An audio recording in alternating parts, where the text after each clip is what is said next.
Welcome to episode 69 of the Coast to Coast AFL podcast with Nick and Blaze. That is very nice. I am Blaze, your host, of course, and this week was Rivalry Round, so all of the interstate clashes happened at the same time, as well as some traditional, Victorian clashes like Richmond Collingwood, for an example, as well as Hawthorn Carlton, stuff like that. We got some pretty interesting results out of this week, and we have a lot to cover, so we're just going to jump straight into it. How are you doing, Mr. Cyric? Not too bad, not too bad. I think from the sounds of it, it seems like I must have passed on a little cold that I had for the last bit of last week onto you. Yeah. Fingers crossed I haven't. But yeah, so I didn't feel too flash on the weekend, so I took it pretty easy, stayed indoors. But otherwise, yeah, as I said, it was a pretty decent week.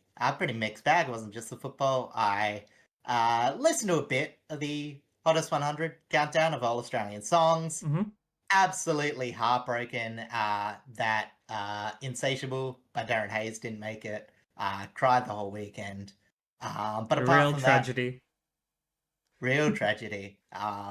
Look, as I said, that one's a bit of a deep cut, but yeah, as I said, it's yeah, I think I sort of enjoyed it. Nothing really that I hadn't heard before, but it was a bit nostalgic to go back through it, especially as I'm a bit older. There was a lot of 80s and 90s songs, so that was good. And on Sunday, I had a bit of vested interest watching the Super Netball, what do you call it, preliminary finals Yeah. between the Vixens and the Swifts. And like a game that happened later in the day in the AFL, it was a bit of a late comeback. It was actually interesting to see. It sort of a comeback that was kept alive by the what do you call it? The 2-point super goal Yeah. line that's now introduced in that series from a few years ago.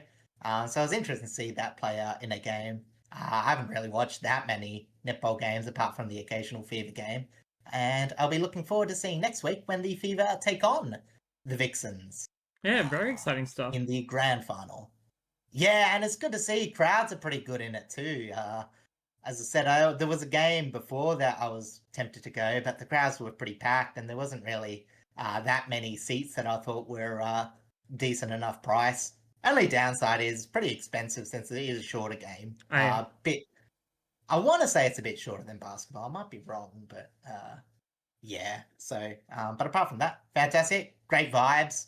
And yeah, good for WA and good for netball enjoyers. Absolutely. Yeah, no, I had the opposite. I had a very, very busy weekend. That's probably why I sounded a little bit nasally. I might have a cold. I apologize, both video and audio listeners, for my voice. Yeah, so I did my plasma donation. I went to a comedy show Friday night. Then I went out with some friends for like a brunch/lunch kind of thing on Saturday, and then we went to the museum. And then I went to the rugby union match, the Wallabies versus the British and Irish Lions at the MCG. I was there in a corporate box for my very first rugby game. I got gifted a ticket by my dad. He had a +1, um, which was really cool. Then obviously on Sunday I went to the footy as well. Obviously Richmond Collingwood, where we lost. We'll talk about that. Also ran a Marvel Rivals podcast Sunday morning as well, so I had to be up super early for that. So I had a pretty flat out weekend. Didn't get much rest. It's probably why I'm pretty run down, but we make it work. We will make it work. Speaking of rundown, I'm just going to use that as a segue to get onto our first part, where we say goodbye to one of the hearts of the 18 clubs, specifically Carlton's heart, and that is Sam Docherty playing his final game against Hawthorn. Yeah, and this one sort of stings because only a 184 game career, and it was almost perfect for Carlton, as I said, in terms of lining up. Obviously, Kay Simpson, I think he retired in about, what was it, 2018, 2019, I think it was. Yeah, it was a couple years ago.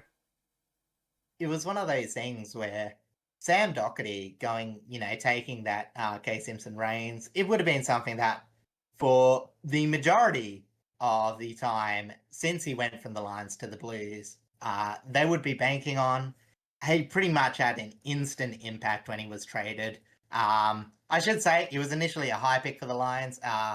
Pick 12 in the 2011 national draft. Mm-hmm. Obviously, I think he was a part of the Go Home Five. I can't remember which was the one that technically wasn't. That was actually just traded on their own volition. I'm pretty sure Docherty was one of those. Unfortunately, won't go home to Victoria. Chose Carlton, and they were able to get a deal done for, I think it was pick 22. Mm-hmm. Funnily enough, it was the pick that they got for trading Sean Hampson to Richmond. Oh, what do you know? I saw that. So, yeah, a bit of sliding doors there. Ish, I don't know. But yes, as I said, almost had an instant impact. I think he got All-Australian in his second or third year for the Blues. I don't have the All-Australian honours on this list, but yeah, pretty much instant impact. Massive distributor off that halfback line. As we all know, ever reliable up until 2017, where heartbreakingly, before the 2018 season, did his ACL, Mm-hmm. got out for a year, and then in the preseason before that, did it again and missed out and didn't play football until that weird 2020 season. And that was a huge loss. There is no understanding that, because in that era, and I would say Carlton, this is like a big trait of those. They would lose games and have strings of 5 or 6 goals kicked against them at any given time. And I think part of the reason is just because they lack that leadership. Yeah. But when Docherty was there beforehand, they just didn't get that as much. Obviously, Wiedering was starting out, finding his footing. They were figuring a few things out. I think Liam Jones was just shifted back there around that era. So, yeah, it was just one of those things where, as I said, it's funny, in that Bolton Teague era of football, they really needed a player like him, but just was cruelled by injury. And then, you know what? To come back, make a bit of an impact, which he did, was still great. Mm-hmm. A bit less of an impact, obviously, by then they'd gotten Sard in that halfback line, shifted a few more things. But as I said, he was able to continue on what was already a pretty stellar career up in that point. And, again, unfortunately, another injury in 2024. And he just, sort of decided to call it time. As I said, in his prime, he averaged up to around 25 or above disposals per match. Heavily involved in rebound 50. Mm-hmm. Still pretty solid tackling stats. He wasn't just, one of those uncontested halfbacks. He knew how to defend. A bit like what I said about Dan Houston, whose probably defending was overshadowed by his rebounding, but you could always see it if you're a Carlton supporter, or in terms of me, someone that kept a bit of an eye on Carlton. And as I said, his disposal by foot, pretty much unmatched. Yeah. In his time, he was clean. As I said, still a lot of uncontested possession, but made the most of it. Was able to kick long, direct, hit targets, do a lot for their ball movement, whilst also having fairly minimal turnovers for the sort of role. As I said, there was 2 years where he averaged more than 500 meters gained per match. That was in 2022 and 2017. So that's a big jump. When a team averages about, what is it, maybe, I don't know, is it 5,000 meters per game, somewhere between 450 and, that's like what? It's I can't do math. It's a tenth of it yeah, it's by like one 10%. player. It's Exactly. So it's a pretty huge impressive. number. The fact that he was when he was fit, that he was so prolific with their ball movement. Like there was for that club, there was no one like him. And the fact that he had, astounding leadership qualities, the fact that he was able to always create something from nothing, he was able to always defy the odds, both on field and off. Like he's a player that the AFL world will always respect, and definitely one that they will all dearly miss. Yeah, exactly. And as I said, like, he deserves to be in the, I mean, not maybe for just Carlton's greatest, but in terms of heart and soul players for Carlton, you would put him right up there. With the Absolutely. man he was meant to take the torch off of course. Yeah, and also just because, might as well mention it, he did kick 31 goals as well and 32 behind. So, unfortunately, just a bit behind on the ledger. He tried to make it even in the game we're about to talk about, but unfortunately, not quite to be.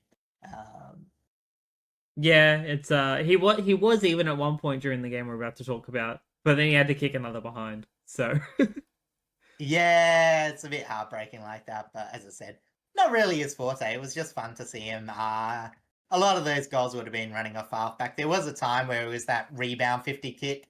I think he did lose a bit of power in his kicks after the ACL injuries.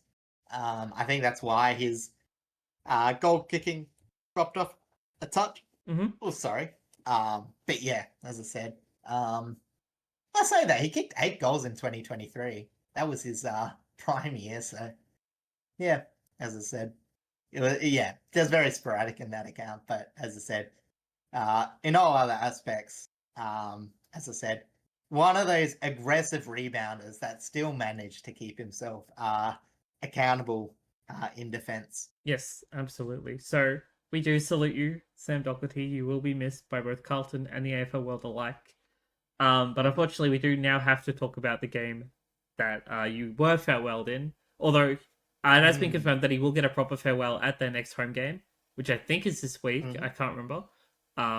But before that, we have this game to talk about. Being at the MCG, of course, a Thursday night clash. Hawthorn and Carlton by a 24-point margin. Hawthorn winning 13-7-85 to 9-7-61. Yeah, and also this game, not to forget, it was a milestone game for the beloved workhorse and former number one pick in I was about to call him Jacob Sam Wiedering. Wiedering. Jacob Wiedering.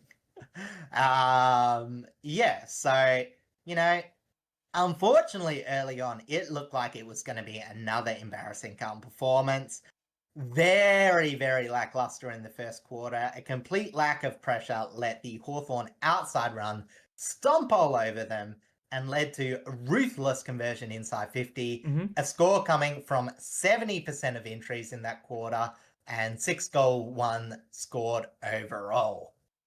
However, thankfully for the football world that was brave enough to put this game on other social/family obligations, um, they did sort of come okay. Like the game after that wasn't as terrible. In fact, it was technically Carlton did claw the lead back a bit, but Hawks still had a lot of free outside movements. It was just a bit of a tightening up on defense and a lot better disposal efficiency that led to the rest of this game being even. Mm-hmm. And as I said, it was sort of like leave fans wondering why they were so dismal in the first quarter. Because, as I said, it's one of, and there's another game we're going to talk about later, a game where you would think that the prime, you would imagine if there was going to be a drop off, you might find it late. Yeah. It's very weird to see them get the jump on, but sometimes it's just like that. But I will say that in the whole night, I think the Hawks defense did make this task as hard for them as possible, despite obviously Carlton catching up at the end. They competed all night, limiting the amount of easy shots, and took a whopping 26 intercept marks, with Sicily taking the most with 7, and Scrimshaw taking a bulk of those from contests. His hands in a pack were, what you would attribute to a key forward. Combined with that was also a decent scoring rate for Hawthorn, 5-3 off intercept from their halfback. A bulk of those from halfback, which was their best line, with Impey getting a very nice 8-score involvements. And he has overtaken Amon as their standout lethal distributor of late from that back half. So, you know what I mean? It's like, as I said, I thought Amon was all Australian caliber at the first half of the year. Probably dropped off now, but the fact that Impey, is just like, hey, he's having like very similar production. It's very good to have those two in tandem. Absolutely. And for Carlton, The kids did okay. Will White probably being the standout, and O'Farrell, while occasionally getting beaten by a very informed Calshadia, at least got involved the other way offensively on the rebound, starting a few chains, and never actually gave up in the contest. I think Calshadia is just in some pretty neat form. He is. He came in at the perfect time for Hawthorn, where Exactly. for most of the season, they've had Chol, and Chol has been effective at times, has been consistent, but there were those patches where he just couldn't get a look in. Um, I'm pretty sure he is a little bit injured at the moment as well, so that's why they've kind of put Yeah. him on the back burner. But having Deer come back and be as prolific as he was when he debuted last season is is crazy. Like, and the fact that Mm. it's made so much of a difference to the way their forward line looks. Like, obviously, Mitchell Lewis came back last week as Mm. well, but it's Yeah. still been a little bit quiet in that regard. So having Deer and Gunston both have like the predominant impact up forward has been really, really good for Hawthorn. Mm. Yeah, and it takes the pressure off Mitch Lewis. Like he scored 2-1, a couple of them coming. I think both of them came from the last quarter. Just going through by memory, but yeah, as I said, it's one of those things where I think just with impact, yeah, we're seeing Kalshadir off the ball, on the ball. Yeah, just don't have a lot of influence, and for a young kid, it's very great to see. And as you're right, as it is good the fact that they will come finals, have that choice of Lewis, Chol, and obviously we think Deer's going to be their mainstay. I Yeah, don't think he's going to come out, touch wood, obviously, hoping that injury or something like that doesn't happen. But yeah, as I said, it's a good to have. I always like a few key players. Sorry, not key players, but obviously like some depth in broad areas yeah. when it comes to finals. And we know how much depth they have in defense. Some good names not playing on the park at the moment. But yeah, as I said, it's really only their midfield where they're more relying on that main group of players and maybe a bit thinner, but everything else from that is pretty solid. Yeah, agreed. I think looking at where they're at the moment, it's definitely that midfield that's still got a little bit of the headaches in terms of being that quote unquote perfectly shaped team. But they'll get there. Yeah, as I say, clearances was pretty much the one area where Hawthorn consistently were beating at the contest. Probably maybe a ground ball gets as well. As I said, fairly close, but when I was looking for it, it was a lot more of the contested harder. You know what I mean? Like the 50-50 ones that Carlton seem to be winning a bit more. I've got a few more bigger bodies, but Yeah, as I mentioned, like in this game, you say all you want about clearances, but Hawthorn 21 from stoppage, pretty low, but Carlton only scored 27 themselves, so you sort of shrug your shoulder. It's not causing that much damage to them. It's just, again, when they verse the upper echelon, that's an area where you think they could be targeted, but again, all teams have flaws. absolutely. All teams have flaws. But jumping over to our individuals, I'm going to start with Tom Barras. He was very important in defense for Hawthorn, finishing with 13 disposals, all of them effective, so equating to 100% efficiency. 8 intercepts, 7 marks, with 6 of them being intercept marks, 9 1%ers, and 9 spoils. Jack Gunston was their leading goal kicker, slotting 3-1 from 18 touches, 13 of them effective, equating to 72.2% efficiency. 3 contested possessions, 4 marks, 4 inside 50s, 2 goal assists, 10 score involvements, 3 on percenters, and 3 spoils. And then Will Day had a solid outing coming back from injury yet again, collecting 15 disposals, 7 contested possessions, 3 clearances, 4 score involvements, 5 tackles, 21 pressure acts, and 2 1%ers. Over on the Carlton side of things, youngster Harry O'Farrell was very dependable in defence, even when he did get beaten by Deer. He finished with 19 touches, 16 of them effective, equating to 84.2% efficiency, 6 intercepts, 13 marks, 12 pressure acts, 8 1%ers, and 8 spoils. And then Sam Docherty, on his farewell game, performed admirably, kicking 1-2, which is why he has 31-32 overall score. From 16 disposals, 12 of them effective, equating to 75% efficiency, 4 inside 50, 6 score involvements, and 19 pressure acts. Over on the MRO front, James Sicily was fined $3,750 for rough conduct against Blake Acres, and that sums that game up. Yeah, not really too much to talk about. Again, Hawthorn need to get done. Percentage doesn't really matter considering some of the other results that happened. So, yeah, just take it. Yeah, pretty much. Unless they want to make sure they can ensure a home final, they could use a little bit more percentage. But I think just getting 4 points is enough for them at the moment. Yeah, as I said, they're just battling out with the Giants at that point. But I think that will. Yeah, as I said, I guess Freo could make a charge, but meh. As I said, it's hard to see. As I said, it just win games is way more important at this point. Yeah, we did cover all this in our run home bonus episode, which came Yeah, out on Wednesday last week. If you missed that, please go check that out. yeah. It's not too late. As I said, we cover all the games coming home, so a lot of the information will still be relevant. Yes. But now we'll jump over to the Friday night game at Marvel Stadium. Essendon hosting the Bulldogs, pretty much a rematch of the game earlier in the year. The Bulldogs with a 93-point margin, kicking 22-11, 143 to 7-8-50.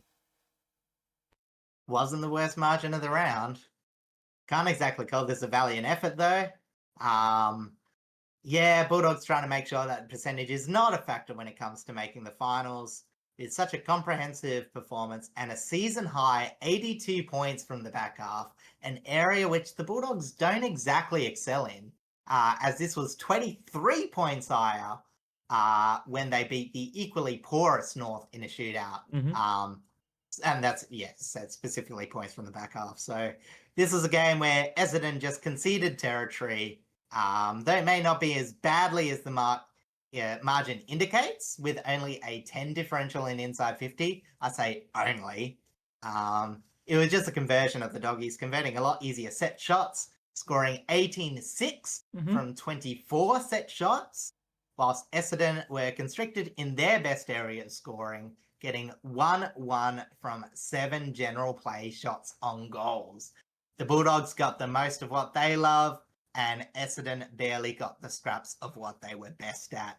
They were massively outmarked in all areas. It was a recipe for disaster, and there isn't too much to take from this game for Essendon, except for the performances of a few kids, like McMahon, who continues his good form, and Isaac Kaku, who's tackling inside 50 and at least set up some of the more he set up some of the ineffective ground shots taken. I think he got robbed of a few score involvements by some just getting sprayed, unfortunately.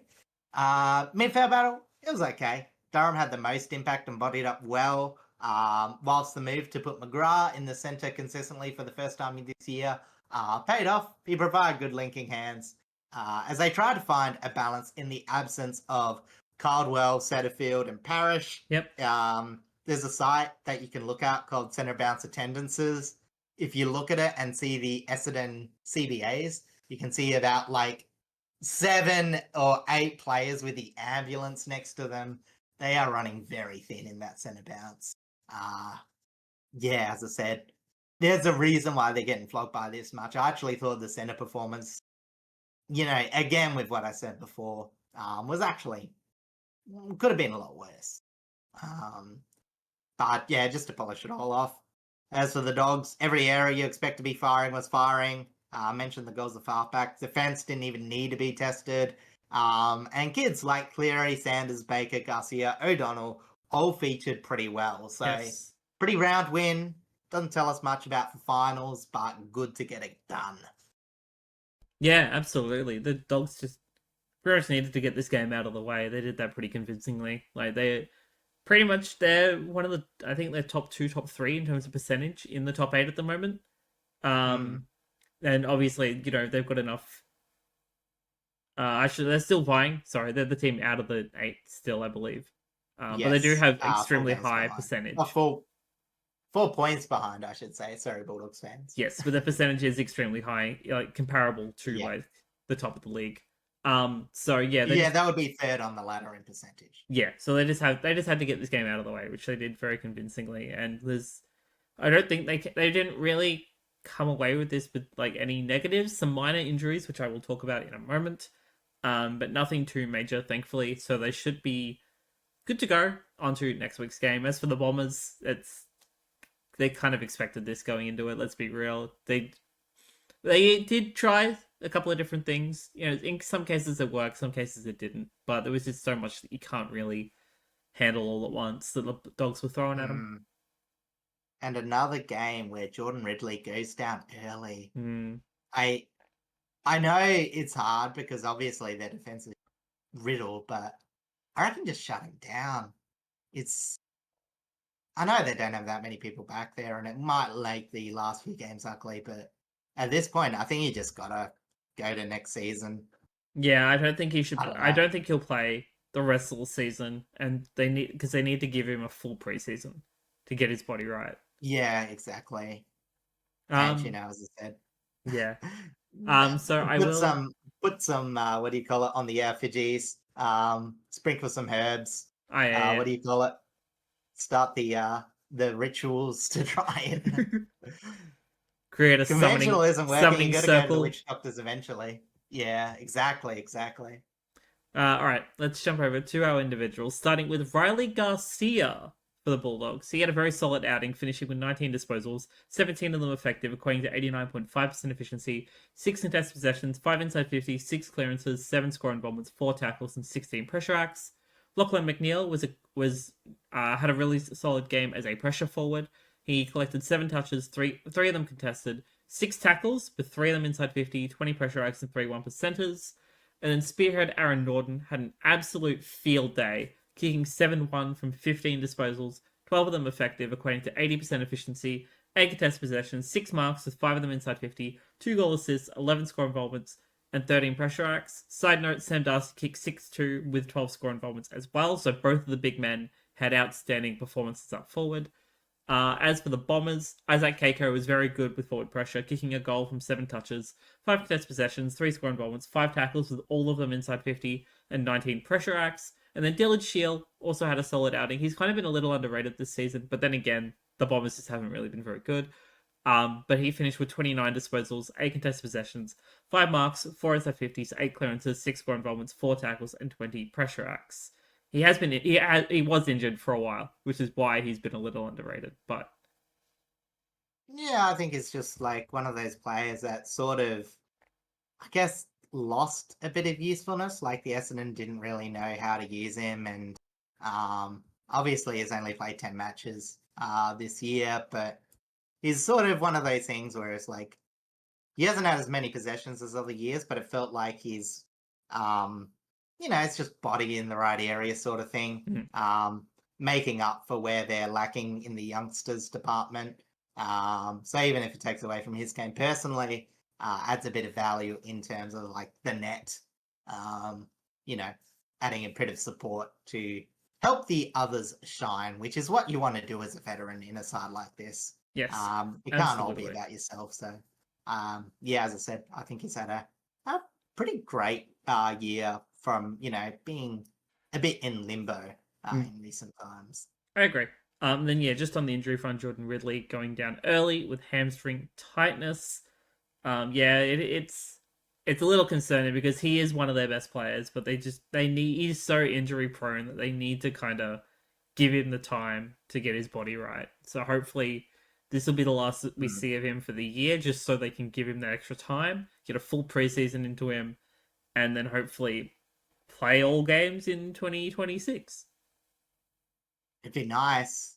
They need Well, I someone need to down look there up. with a little bit more consistency. I want to just look up quickly how many years he's actually played over 20 games. I don't think it's happened in this decade. I'll just quickly check it. No, go Got the for it. stats up. You are Um, all good. yeah, so basically, I know.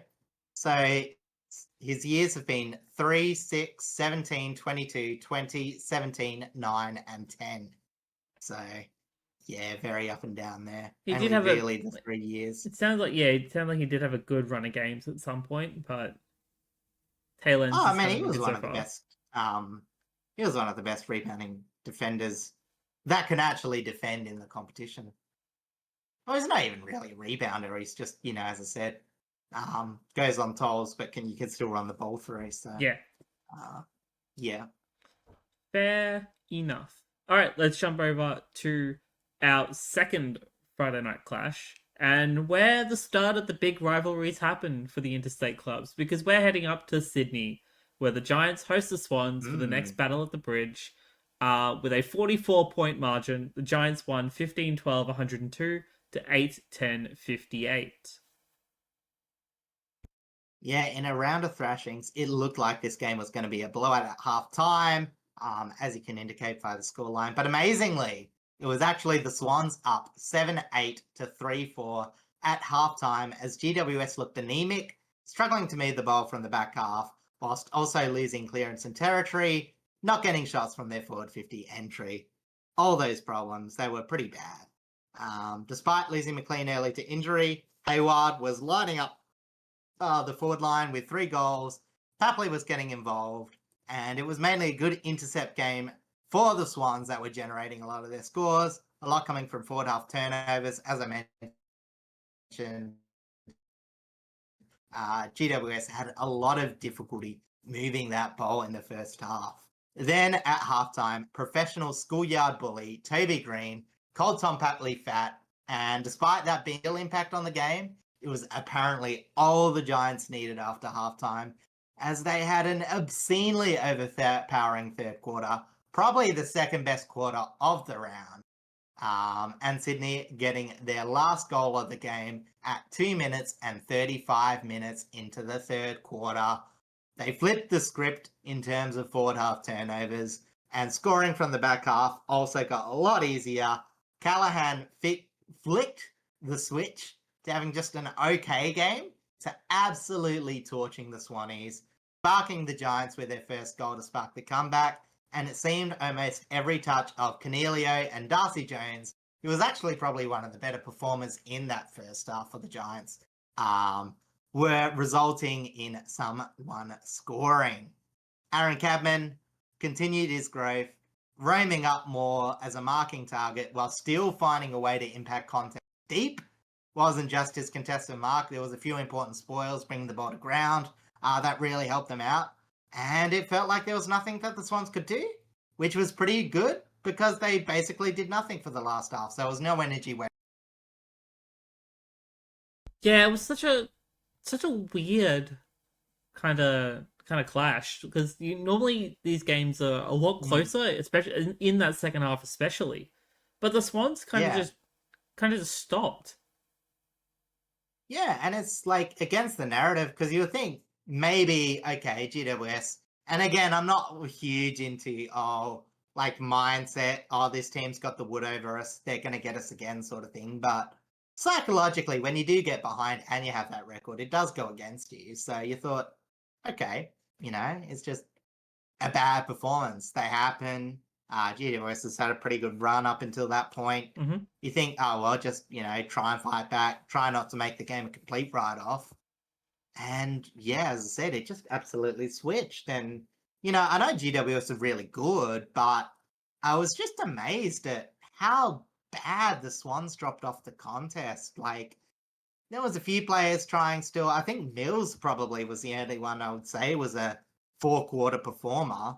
But yeah, it was just too many people who had good first halves and then dropped off. Whereas I said, the amount of players that really impacted and made that impact count too. I mean, I went through all those players earlier, but Stringer, Himmelberg, Toby Bedford, again, he was really good. Not just as like a negating small forward, but actually got involved in a few more plays too, which is something that we've probably needed to see a bit more from him. We've said how James Jordan is a lot better now that he's actually managed to find ways to get goals. Mm-hmm. So you actually have to pay him a lot more attention as a negating forward.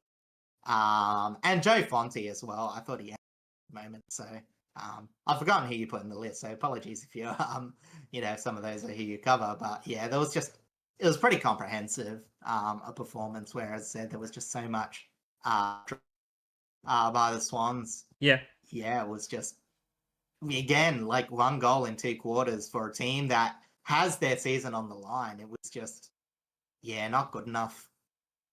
Yeah, agreed. Like this should have been a game where they brought everything to the table because of the fact that they were still in with a chance to play finals. after, being a grand finalist in Mm. 2024.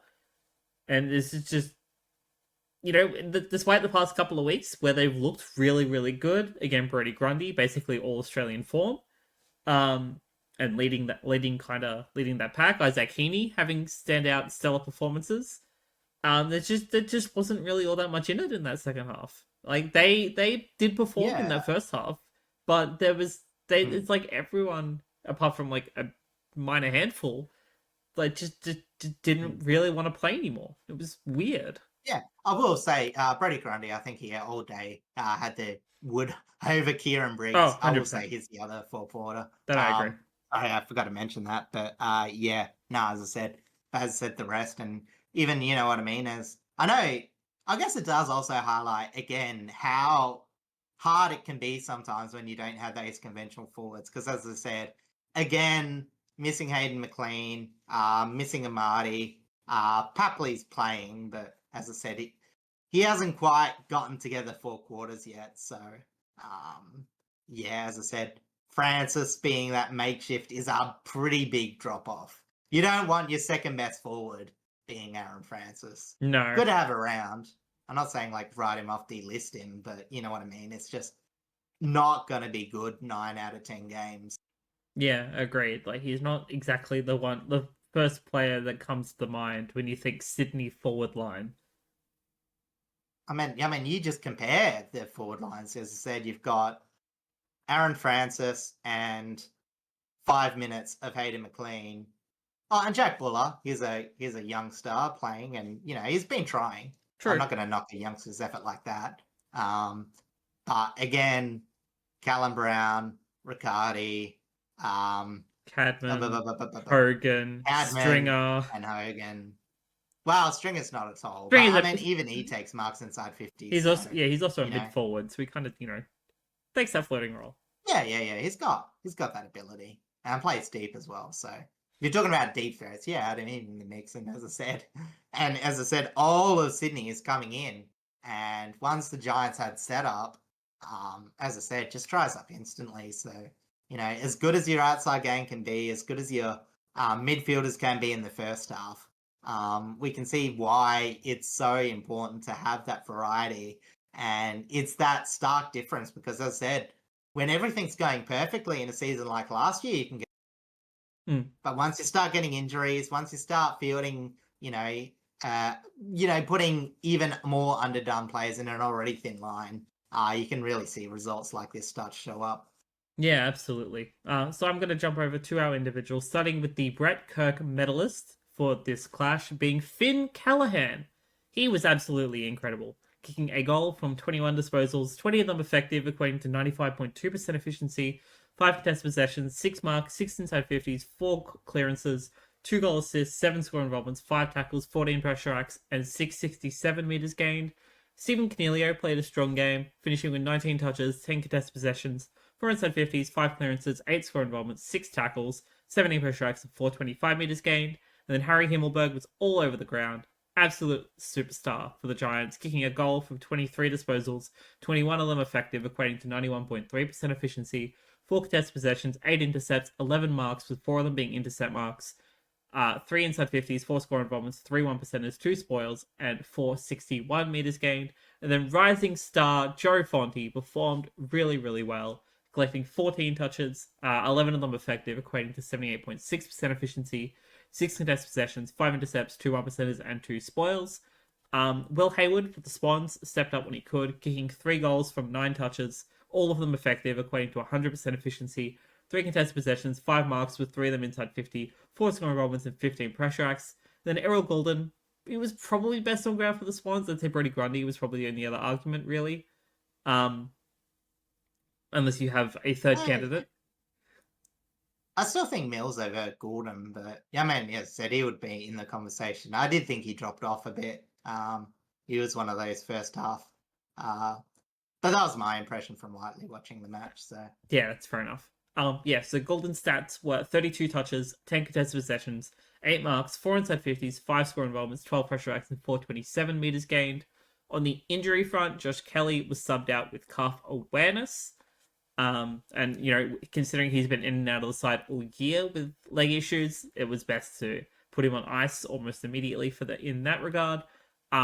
For the Swans, Hayden McLean was out with concussion, so he won't play next week. And Joel Hamling went out with a hamstring concern. No update as of yet as to how bad that is. So hopefully it's okay. And it's not like super, super major, but fingers across. Yeah, I mean, it'd be the team next behind Essendon to just, well, I guess maybe you're probably going to argue Richmond. I don't know. But in terms of key forwards, just key players, sorry. Yeah, probably in the next banged up. Again, splitting hairs whether you want to say Richmond or Sydney, but that would be the next two. And as I said, Essendon's just been super rooted. So yeah, that's not really a shock to anyone. In case you're living under a rock, Essendon's dealt with a lot of injuries this year. And it's still ongoing too. So that's fun. And on the MRO front, Toby Green was suspended for one match for striking Isaac Heaney. They are not taking it to the appeals board. So they're just going to accept that. So he won't play next week. Very, very hard to argue good person defense when it comes to Toby Green, especially with his history on field. Very true. Despite being captain, he was at one point the most fined man in the competition. Yeah. And as I said, he has limited it, but this one was just back to grub move category. Yeah. You wouldn't want to see it anywhere. Hate seeing it, so carelessly and so deliberate. Yeah. Yeah, absolutely. So now we're going to jump over to our Saturday games, starting with the first big one, the Qclash, with a 66-point margin. The Suns, who hosted the Lions, finished with 20-10-130 to 9-10-64. Yeah, and, it wasn't just a statement win for the season, but I reckon, and maybe we'll talk about this before we go into a bit of depth, is it the statement win for the franchise, or do we still have to wait for them to actually make finals? Because I think this effort is that, no matter what happens from here, this win was impressive. I can't recall a better Suns win in terms of, legitimately being good. Yeah, I think I agree that this was it, especially because it was up against the reigning premiers too. Yeah. Even that goalless, half, hard to recreate for Collingwood, but coming off some very inaccurate goal kicking, they still had shades of being in it, still came back, but this was just absolutely ruthless. 100%. And especially after last week where they, again, offensive stuff up, what I mean? Turned it around so quickly. And they did it by being brave, because they didn't exactly come in and say, oh, this is just a one-off. They were like, you know what? I feel like we're a bit out of sync. We're going to add some new players. We're going to talk about a few. But, as I said, Jai Farah comes in as a forward, does pretty well. We'll talk about Alex Davies a bit, because I was very impressed with him, and I'm going to be gushing over him because I think he's a player a bit stiff not to be more involved in this year's efforts. And I think that was it. I think Oscar Adams has been there before. I think they might have put Holman back into the side. He didn't really have much of an impact, but yeah, anyway. So again, they made the moves, and from woe to go, it was absolutely absolutely fantastic. The rain stayed away in this clash for the first half, and it was a gritty contest. Lots of ground ball to be won. And whilst you think that would favour Brisbane, Gold Coast had the slight edge in ground ball gets, and they were a hell of a lot cleaner, as it wasn't until late when Brisbane got some goals off turnover. They were clean in a very trying game. So for a good chunk of it, the Gold Coast were converting a whopping 13-6 from stoppages, with 7-2 coming from centre bounce, which caused the Lions to be quite toothless because they didn't really get all that much the other way. For some reason, I didn't write it down, but I'll get it to you now. I was fairly mid. Stoppages, they scored 3-5-23 in comparison, Oh yeah. with just a solitary behind coming from centre bounce. Mm-hmm. The commentators did say that that's where these Lions used to be really good at or whatever, but they've actually dropped off a bit this year. But I think it was clear to say, score, not score. Rowell and Anderson absolutely shone. Witts gave the Big O a very down game, as Darcy Fort was really the only contender in the ruck. Mm-hmm. And Alex Davies, in his first game of the year, may have piqued some interest of other clubs, as it looked like he was playing all season. Probably at the end of the year, there's a few players that I think that West Coast and maybe some other teams that are looking for midfielders might target. I reckon Alex Davies might be worth throwing a bit of cash at. Big body, absolutely fantastic. I'm not sure if you wrote. I can't remember who you put notes for. No, but he's in there. He's in there. I thought it was. So you'll go through his stats, but as I said, just to come in off a one-off game, you're on the fringe. Absolutely bolstered it. But it wasn't just the inside. Outside, you had Fiorini and Ainsworth making up for last week. We mentioned that their outside game sort of collapsed when they had an injury to, I think it was Weller or someone. Mm-hmm. And Flanders had to go in, field that's... sorry, no. They had an injury to an inside midfielder, and Flanders had to go in. But yeah, as I said, a lot better shape.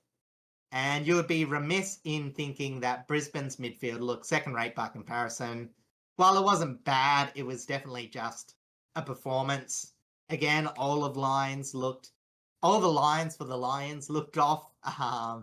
But again, a lot of it was due to Gold Coast. But I think the one line, and we mentioned a bit last week, that is a cause for worry is the defense. Because it absolutely came undone. Both teams got ground level pressures, but I think the inside 50 tackling was like 16-16 each. But 20 general play shots for 11-6 compared to 11 for 4-5. Told of a team trying to hunt and a team trying to survive. As Gold Coast Rebound Brigade had a very good time clearing the ball in a game where marking was a lot harder than usual. And, sorry, not just marking. I meant marking and transition was harder than usual. Except in the forward 50 where Ben Long had 6 marks inside 50 and absolutely dogged the Frog in Ryan Lester. It was a bit of a down game for him. Always sad to report. Yeah, I know. You love Froggy. I do love Froggy. But yeah, no, I do it love was... Long too. It did at times feel, especially in that first half, it did feel more like a Brisbane game. But then as the game went on, it felt more and more less like them. And more like the Suns showing what they're truly capable of.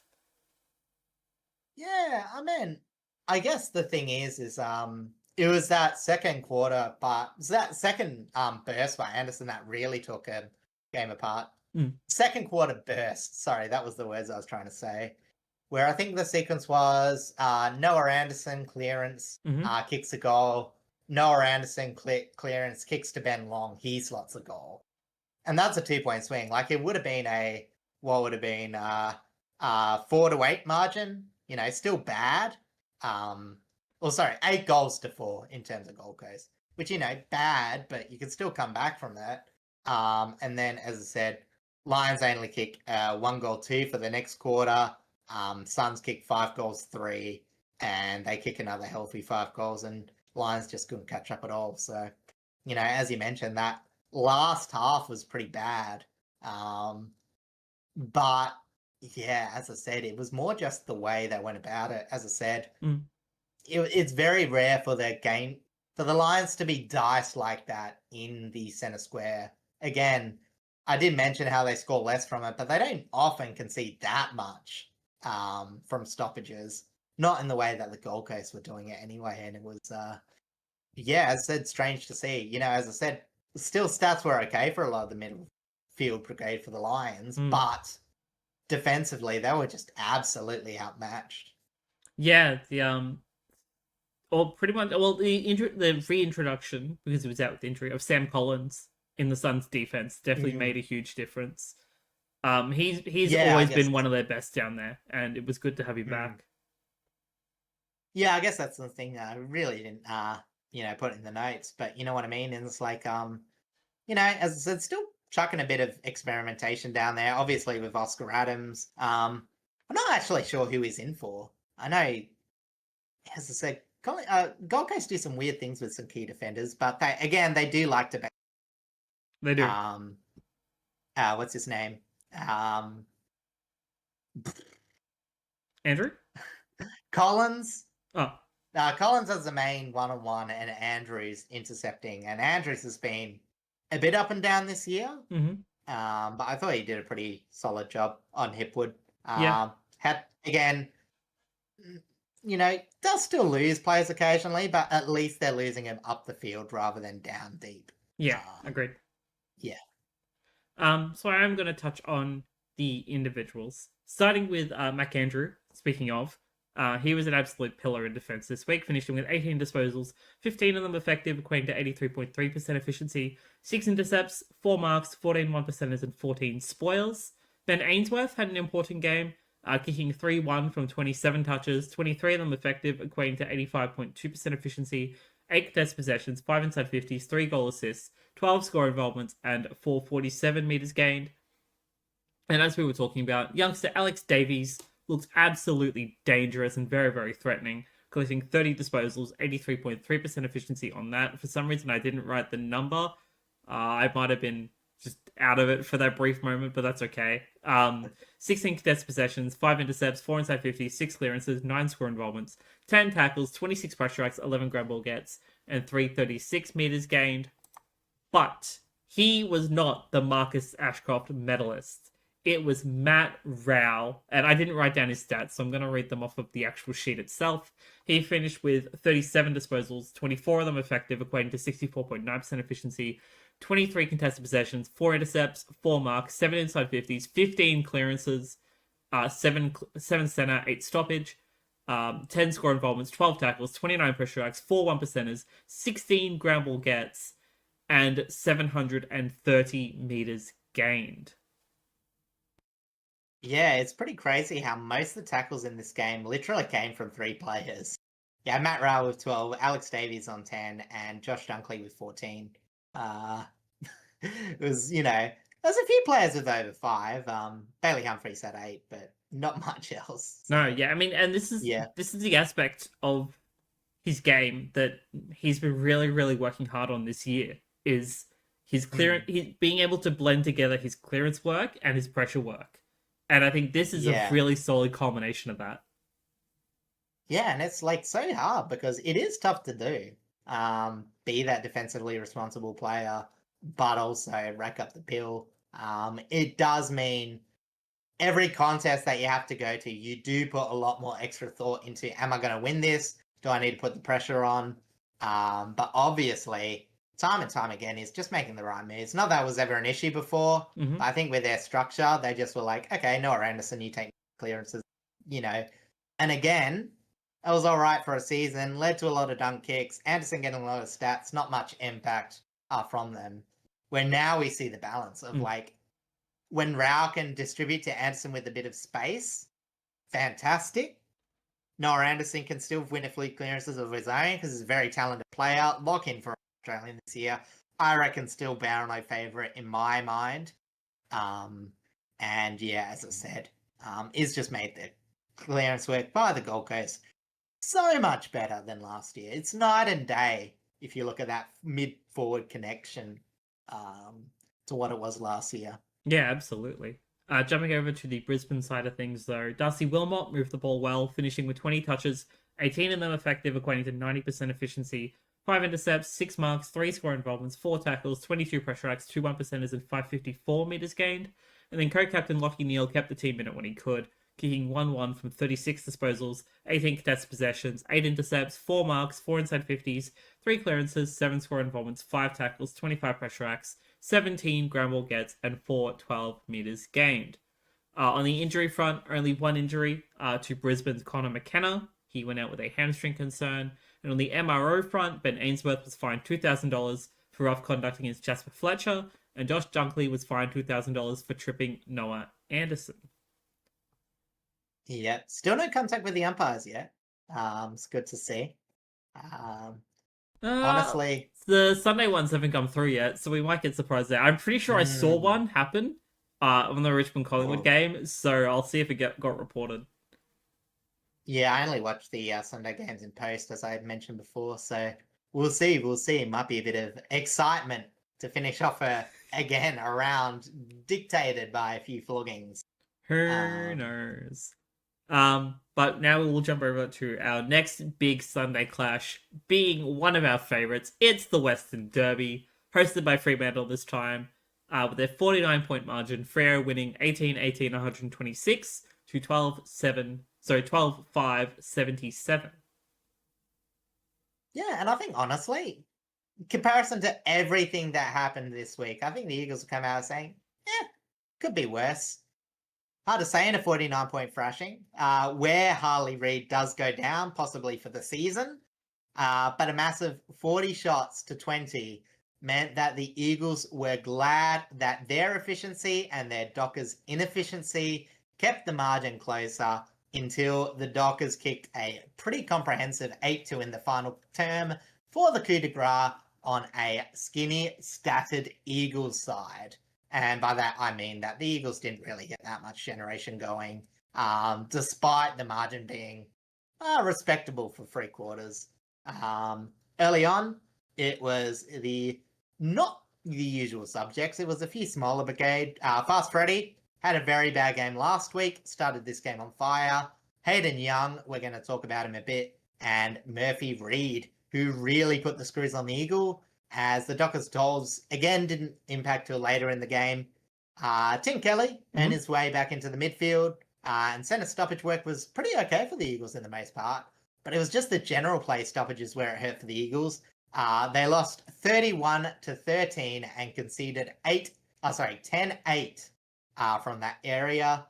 Brayshaw and Sarong were very solid in distributing and clearances.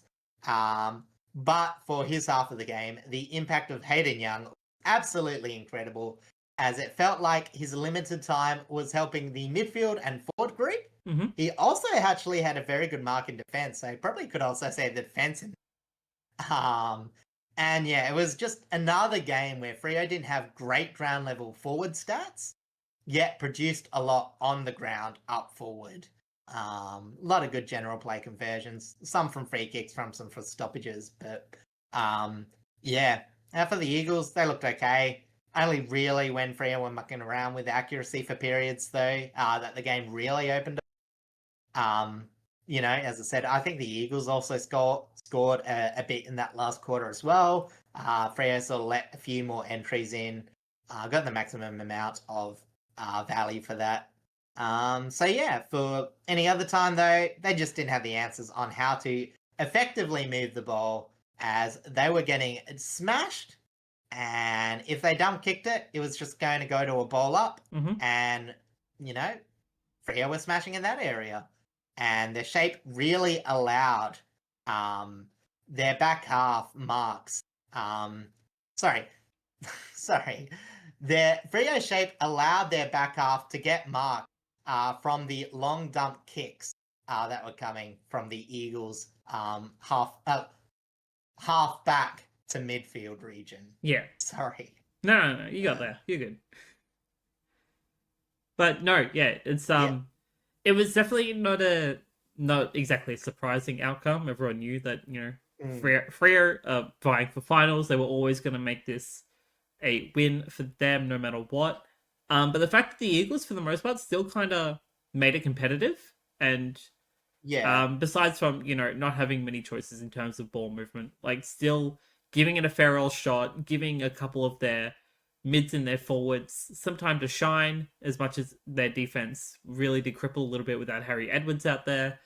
It's just Oh, it yeah. wasn't. I actually think they did all right. I think, yeah, as I said, in terms of what you look at the forward production of Frio's tolls, you take that every day of the week. It's just, as I Yeah, said, it's true. not quite spread enough.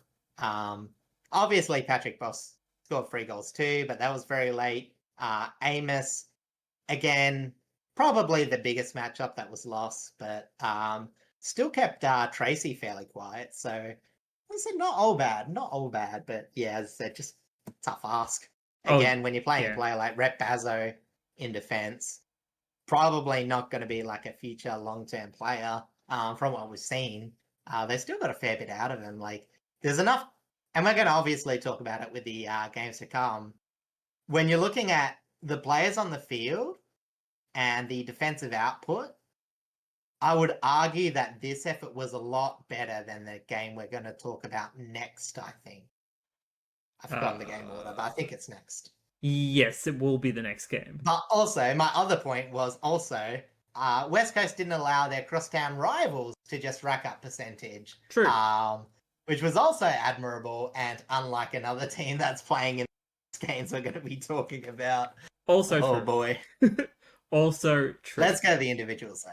Yes, and I'm going to start with a player who's had a very up and down season, but decided to put on an absolute show for the Western Derby, as he normally does, actually, and that is Michael Frederick.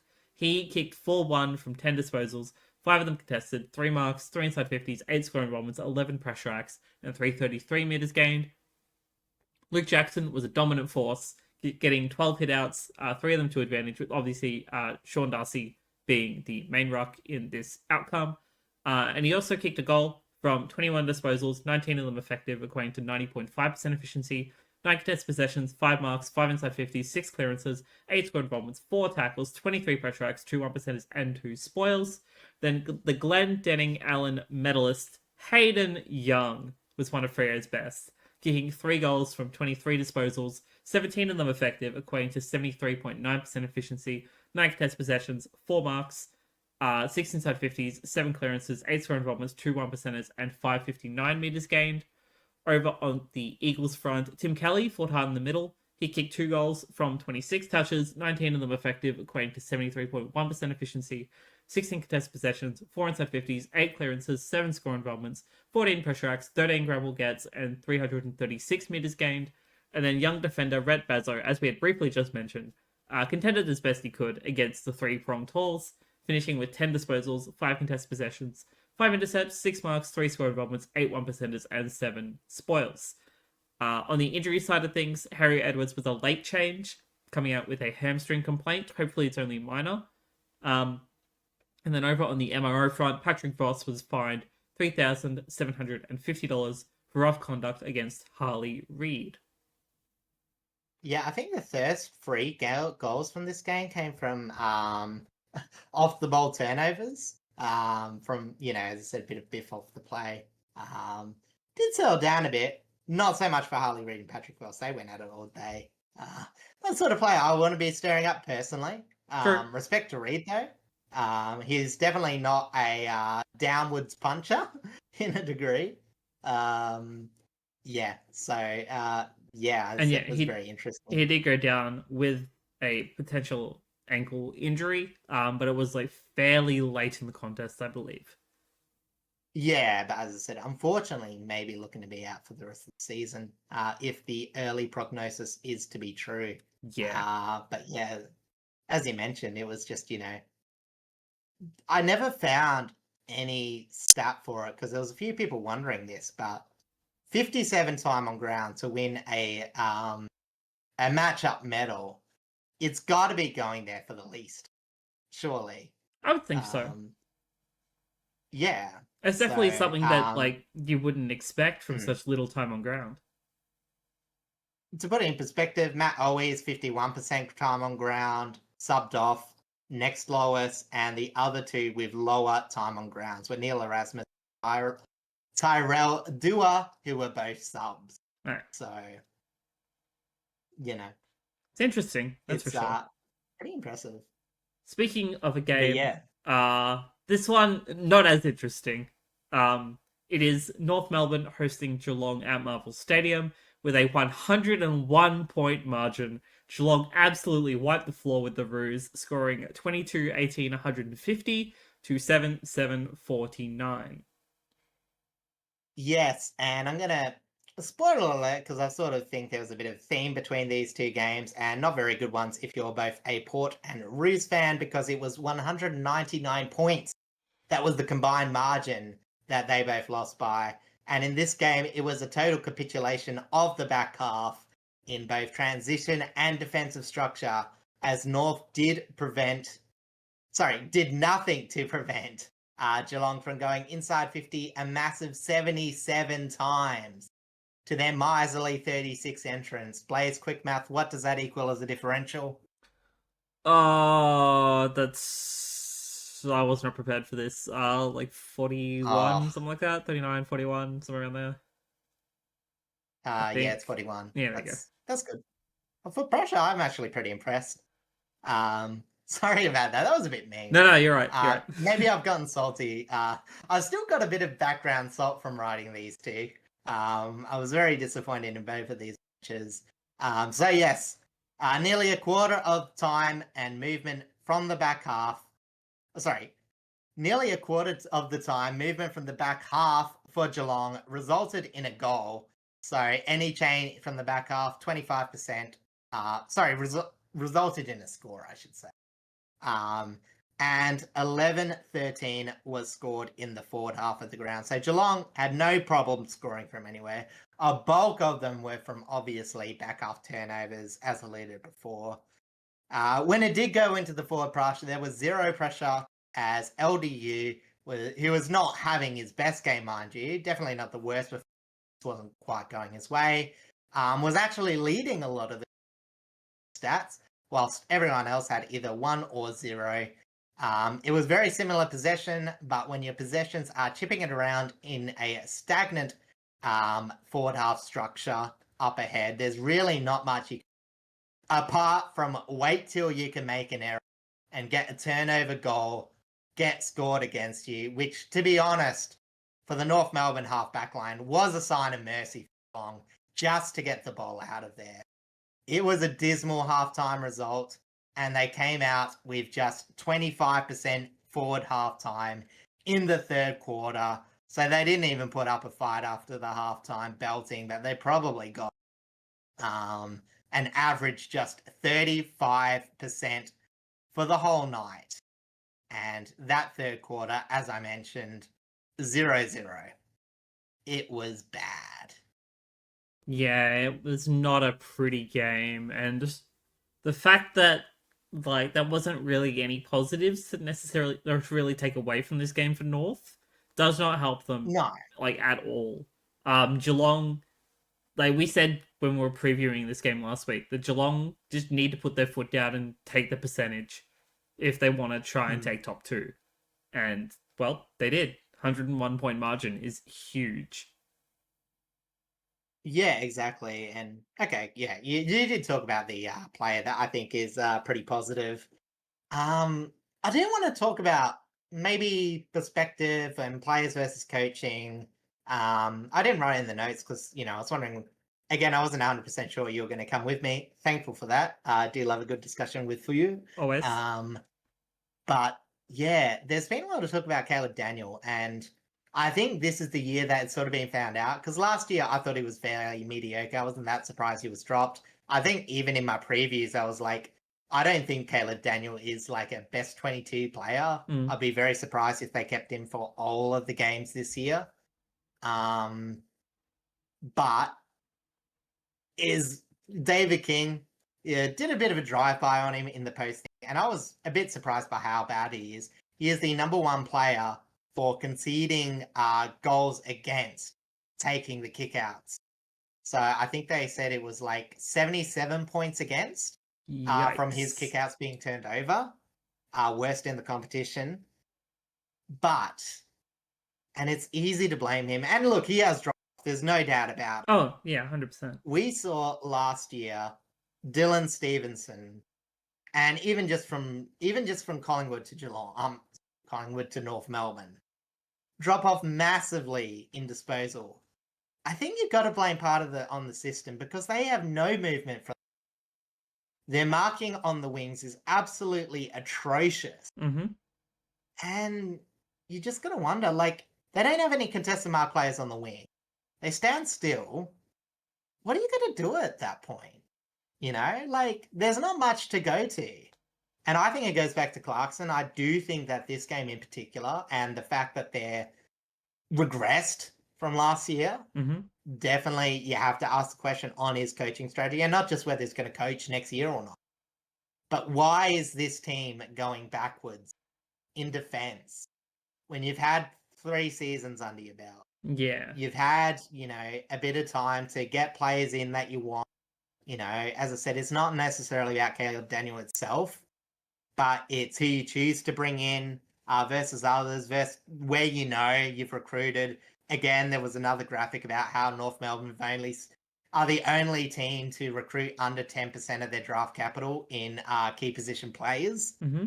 and it's really showing now. But you know what I mean? Like, we've seen games where Griffin Lowe can defend.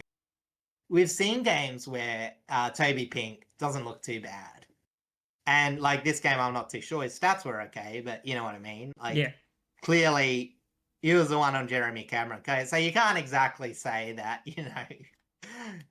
probably not going to say mission complete after that. Oh no, definitely not. You know what I mean? It's just like, there was no system. I saw the highlights, and, like, as I said, I do think Port Adelaide, Yeah. like, there's no real big difference into how bad these 2 games were in terms of the losing teams, but you know what I mean? It's just, like, Port Adelaide, I can only almost see why they get so bad, but, like, just the amount of errors when you look at space being conceded, it was just awful. It was, players not being back deep enough, leaving Jeremy Cameron with 30 meters ahead of goal, with 20 meters being the nearest players. It was just, like, that's not, a Toby Pink not being a good defender thing. That's That's a your system is absolutely systematic broken thing. down. Yeah. Yeah, and as I said, I'm not going to go too hard after this, because, again, we've beaten on North at season. This was just as bad as you can get. I was very amazed that there was a team that could put on a worse performance than Port. But yeah. Oh, and But considering this game was technically before the showdown, like surely that's even more surprising. yeah, well, as I said, I wasn't really paying that much. I must admit, I did give up on the showdown in the third quarter. Um, Oh yeah, I don't blame you. so, you know what? Yeah, so it was one of those things. But yeah, so sorry, Geelong fans. I didn't really highlight, but I mean, you know what you're like when you're ruthless. There's just so little resistance there. There's not really that much you can take, apart from how impressive it was. In fact, the most impressive things would have been the individuals. So I'll let you get to it. Yes, absolutely. But And yeah. I am going to start with the current leading Coleman medalist, being Jeremy Cameron, adding an extra 11 to his total. I was going to bring up the Coleman medal totals for this week, but I just haven't been bothered, so maybe we'll catch up on that next week. But he kicked 11-1 from 22 disposals, 16 of them effective, equating to 72.7% efficiency, 4 contest possessions, 9 marks with 8 of them inside 50, 14 score involvements overall, and 497 meters gained. Jack Henry was very solid off of intercept for Geelong, finishing with 15 touches, 13 of them effective, equating to 86.7% efficiency, 7 contest possessions, 8 intercepts, 8 marks, are behind, 4 score involvements, 5 1%ers, and 4 spoils. And then Brian Myers was a pressure beast, kicking 1-1 from 20 disposals, 17 of them effective, equating to 85% efficiency, 4 contest possessions, 4 marks, 5 inside 50s, 9 score involvements, 7 tackles, 30 pressure acts, and 433 meters gained. Shout out to Bailey Smith, of course, for getting 18 Granville gets, just under 25% of his team's total, which is huge, actually, considering like the weather for this game. Oh no, it was at Marvel. There was no weather for this game. But there was a lot of heavy ground ball movement through that midfield, and the fact that he was just at every single ground contest he could be at, and managed to just take it from North, like just right off. That's huge. The fact that I Yeah, I've know, just never seen like that skewed a ground ball get stat. Obviously, I put that stat in yes, because you I did. just thought it was interesting. But like it, just to add to it though, like mm, well, this is more just a Bailey Smith thing in general. It's like I personally don't think he is the number one recruit of the year, but I can see all of the arguments as to why, because he backs it up every single week that he's played. He's backed up why he's been so important for Geelong's movement through that midfield. I mean, I could believe that there's another player. I just don't know because I just forget he's moved where. Mine would probably be John Noble. Yeah, honestly, in terms of system, that's hard to tell because like Geelong did need like a Bailey Smith sort of player in their midfield because obviously they've got like system and structure, so they need like that, No extra maybe burst. not the most cleanest player ever, but so. But again, Joe Noble, I think I've been the most impressed with John Noble. I think I've been surprised how quick Bailey Smith has gotten into form. I don't think that it's a surprise given to where his skill ceiling Oh was no, projected to be. we've always known he's been insanely talented. Yeah, I just thought it might take him a bit of time to get back into things. But yeah, again, either or. I'd probably go with Smith, but just because that requires less thinking from me. Yeah, that's valid. And then just over on the north side of things, Ruck Bryn Teakle, obviously with Sherry still being out, he competed well against. I think he was playing against Stanley. Stanley still. Yes, I think Stanley. Was Stanley Bit class apparently is very mixed. That's not surprising. They're both not really like the best kinds of rucks out there right now. Not tap work, no. No. Other areas. Yeah, of course. But he finished with 29 hitouts, 9 of them to advantage, and 13 touches, 11 contested possessions, 7 clearances, a behind, 4 score involvements, 3 tackles, 15 pressure acts. Then Riley Hardiman did what he could in defense. Obviously, there wasn't all that much, but he tried the best that he could, getting 19 disposals, 5 intercepts, 8 marks, 3 inside 50s, 3 score involvements, 4 1%ers, and 3 spoils. All right. Yeah. Is it time? Should we continue the sad zone? Yeah, we shall. We shall. So, time for the showdown. We all knew this was coming. Whenever Rivalry Round or like the time for the clashes comes up, this is normally the big headlining one. Saturday night, all eyes, because no one was really paying attention to the other game, let's be real. With Adelaide hosting this time around, a 98-point margin, with the Crows capping it off with 20, 13, 133 to 5, 35. Yeah, Port really only scored goals in 2 quarters.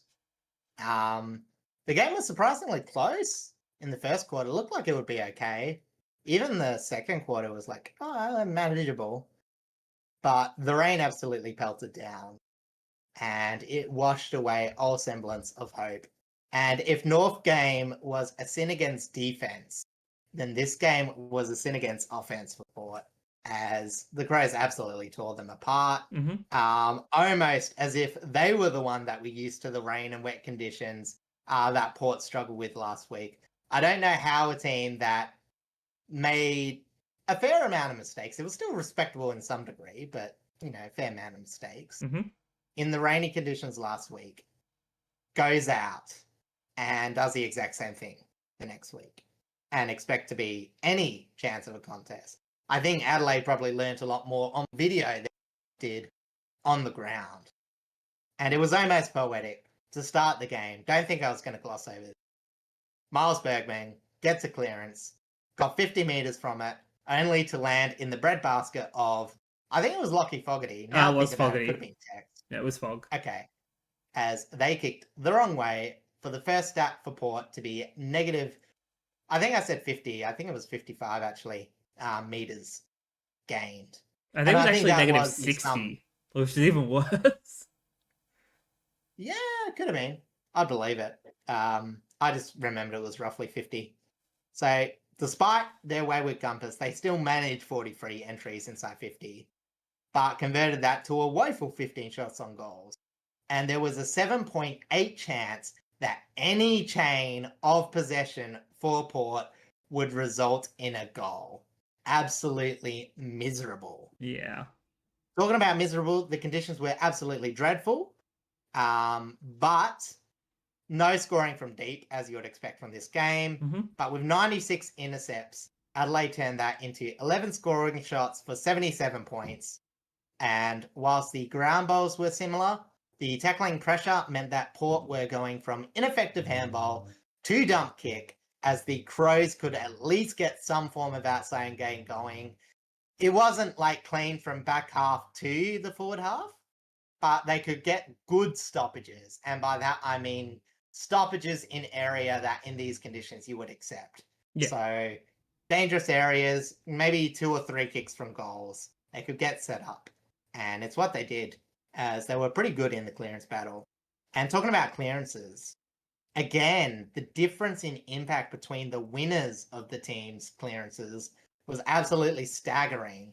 Because again, we're going to go into champion data, very superficial way to rank these, but in terms of the level, I think you'll see Zach Butters scored about, I think it was 17, no, it might have been 19 ranking points. I'll check quickly. Mm-hmm. Yeah, 16.3 ranking points. Okay. Pretty good. Pretty bad for that being the best player in Port side, but it was a pretty miserable performance. The next clearance winners were Rosie and Richards, who had a 10th of his player rating stats. Rosie had 1.4, Mm-hmm. Richards had 1. Wines, who was a tiny bit down in clearances, wasn't much better with a player rating of 3. It doesn't mean all that much, but it means that if it wasn't in Butters' hands, it wasn't doing anything. Yeah. In terms of the midfield unit. And in comparison, Dawson continued his fantastic form, not so much winning the clearances, but being just a well-rounded midfielder. Mm-hmm. Barry may have even had a career game in unflagged conditions. And Riley Thilthorpe is the number 1 ruck you would pick in these types of conditions. Well, sorry, when I say ruck, I meant forward ruck. Yes. Because he is so fantastic in the wet. He has such good hands. His movements, ungainly, they look, always have a bit of impact. And as I said, that forward ruck draft is pretty good. Agreed. And on the outside, Neil Bullen and Curtin provided massive pressure on the outside with their tackling and contested wins. I think there's a bit of bad news about Dan Curtin.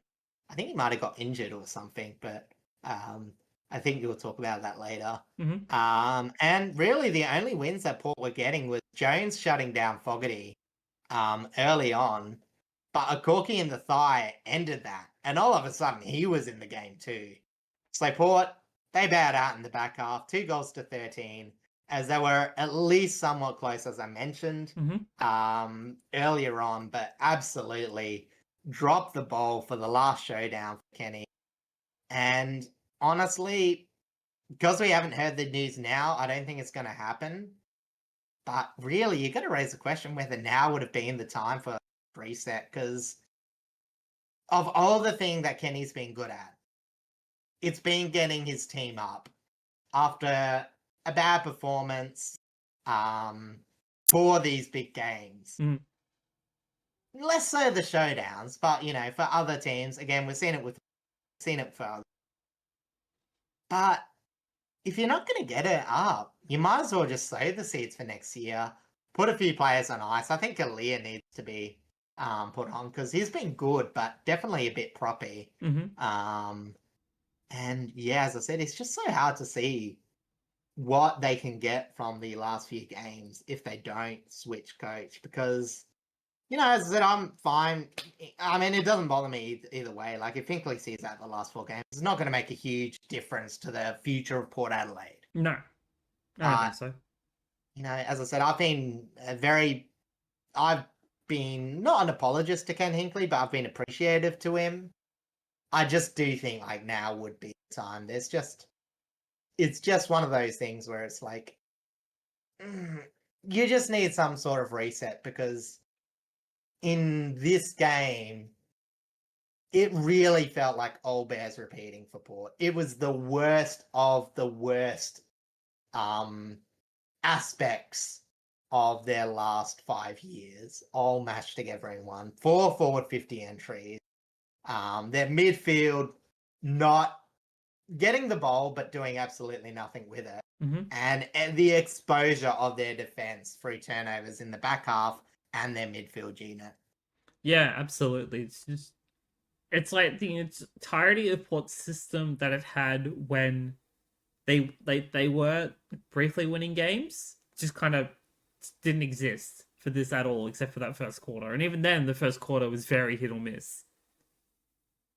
Yeah, as I said, it was probably actually lucky they were in it. It was a few individual career misses. I think it was actually a couple of them were stared on by Zach Butters. And I want to say, like, he wasn't the only decent performer. As I said, I actually think Lachie Jones overall would have been my most important player. I think in the conditions, he actually played really well. As a lockdown defender is one of the main criticisms I had for him. I think that's a good thing to lean into next year, figuring out some of this stuff. Again, Jordan Sweet sort of redeemed himself after looking to be a second fiddle to Vicentini and obviously Zach Butters. But yeah, there wasn't really that much more apart from that. Everyone was at best around their performance, if not a bit worse. And otherwise, it was completely off the ball. Yeah, agreed. So I'm going to jump into our individuals, starting with the pros, of course, and I'm going to start with James Peatling. He had a very, very solid pressure game, kicking 1-2 from 26 disposals, 14 contested possessions, 4 marks, 6 inside 50s, 9 clearances, 7 score involvements, 6 tackles, 13 pressure acts, and 5 10 metres gained. Josh Worrell has been phenomenal in defence. He finished with 19 touches, 10 contested possessions, 11 intercepts, 3 tackles, 5 1%ers, 5 spoils, and 305 metres gained. And then Tex Walker was dependable up forward. He might be a veteran, getting on in years, but he's still putting up some insane numbers. He finished with 3-1 and 15 disposals, 8 contested possessions, 3 marks with 2 of them inside 50, 4 goal assists, 9 score involvements, 3 1%ers, 2 spoils, and 334 metres gained. And whilst I don't have his stats listed, the Showdown medalist was Riley Thilthorpe. Oh, yeah. So I'll get that for you. I've got the stats up. No, I've got it. So we're all good. Okay, sorry. So he kicked 3-1 and also finished with 19 touches, 10 of them effective, equating to 52.6% efficiency, expected wet weather, 11 contested possessions, 4 inside 50s. He also got 6 headouts with 3 of them to advantage when he played that forward ruck role, 6 clearances, 2 goal assists, 10 score involvements, 11 pressure acts, 6 1%ers, 2 spoils, and to cap it all off, 447 meters gained. And I will say, just as a bonus, 8 possessions for Zach Taylor, the only player to get 100% efficiency in these conditions. Very true. On the flip side, unfortunately, Darcy Burns-Jones finished the game playing 75%, 5 disposal, 0% efficiency. Oh, that's so very sad. Best of worst feels there. The only player to get 0, apart from Hugh Jackson, who came on as the sub and had 2 kicks. Yeah, but does that really do sub stats when they come in like the fourth quarter really count? Really that, but yeah, no, I didn't. But yeah, as I said, unfortunately, yeah, Dusty Burns-Jones very hot or cold this year. But yes, Palpepper. Yes, as well. But then again, Palpepper is currently injured, so you can't really put that at face value. No, I said I miss. Oh, Palpepper. You miss Palpepper. That was just yeah. That makes more sense. Yeah, I get you. And then just over on the port front, of course, Zach Butters continues to be an elite player in a very miserable side, collecting 34 touches, 19 contested possessions, 8 inside 50s, 11 clearances, 3 score involvements, 4 tackles, 22 pressure acts, and 667 meters gained. And then BCT, Brandon Zach-Thatcher, repelled what he could in defense, finishing with 12 disposals, 8 contested possessions, 12 intercepts, 4 marks, with 3 of them being intercept marks, 3 tackles, 13 pressure acts, 6 1%ers, and 5 spoils. Over on the... Honestly? No, go on, yeah. I was going to say, honestly, it amazes me. Some of our disposal off halfback, like our distributors, probably the only one I'll probably say is Kane Farrell, that probably had a pass mark, but in terms of bowl years, Alita and Thatcher were actually probably a lot more better than some of our main halfback distributors. I also thought the Zach Thatcher, again, a bit like Lachie Jones, just a bit more. You sort of expect it from him, but in those conditions, he actually did all right. I mean, to be fair to Port, the big Adelaide blitz of goals didn't really happen until like halfway into the third, pushing into the fourth. Yeah, it was like last week when the game was out of it, it sort of piled over. But the difference between them was just like there was a feasible road to winning against Hawthorn. there was absolutely nothing in this game conducive to winning. But as I said, I don't think it's got anything to do with the back half players. No. I don't care about 133 as much as I do about 35. That was what was atrocious. Yeah, agreed. Well, not 35 even. 5-5 is No. really. Yeah. But like, yeah, Yeah. I thought your defense was all right. It's just, yeah, you can only repel what you can, and you know, when it's just Yeah, when as I it's just said, being berated. Respect to Adelaide's forwards, like, you know, as I said, yeah, as I said, Zerk Thatcher had Tex, he kicked a couple, but you know, 3, sorry, but you know, as I said, limited impact. Mm. It was more moments, and again, pretty hard to repel when he had so much. Yeah. Coming into it. Yeah, it's like North's defense, which is like when you get repelled, when you just get berated by so many inside 50s, there's only so much the backline can do. Granted, the North backline North's has many defense other are a issues. bit of a step Yeah, I down. know, but like, And then you step down a few more. yeah, I know, like North, West Coast, like it's just Yeah. You're a young I say backline. West Coast, yeah. West Coast as I said. backline is more comparable to Port's, but it's still like Yeah. when I Harry think Port's backline is actually good. It just doesn't really. yeah. It's just when you get berated so much by so many inside 50s, there's only so much you can do. Exactly.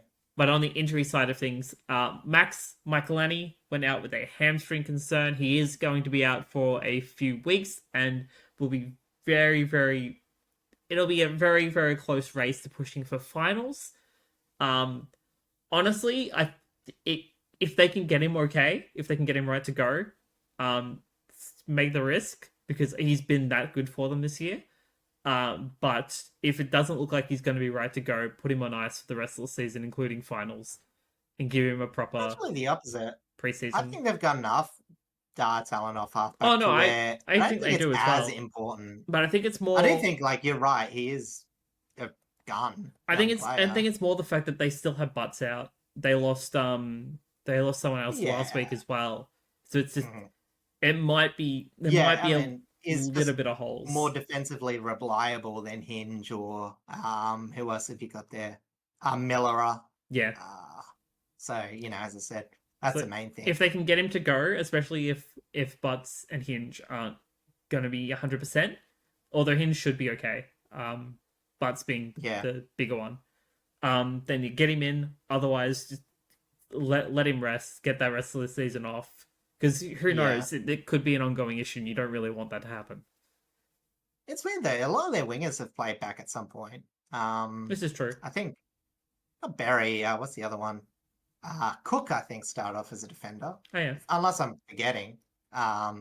Chase Jones as well. Mm-hmm. Sort of in between winger and defender. They got depth. Yeah, they do. And then on for the Port Adelaide side of things, Lockie Jones went off with a corked leg. He should be okay. Maybe a week off just to be safe, but who knows? And then Jack Lukosius with a calf complaint. I don't know if it's major or minor, but that will be found out when injury lists are updated. It's okay. I have a lot of complaints too. Oh, I know you. Not many injuries, just a lot of complaints, but just about Port in general.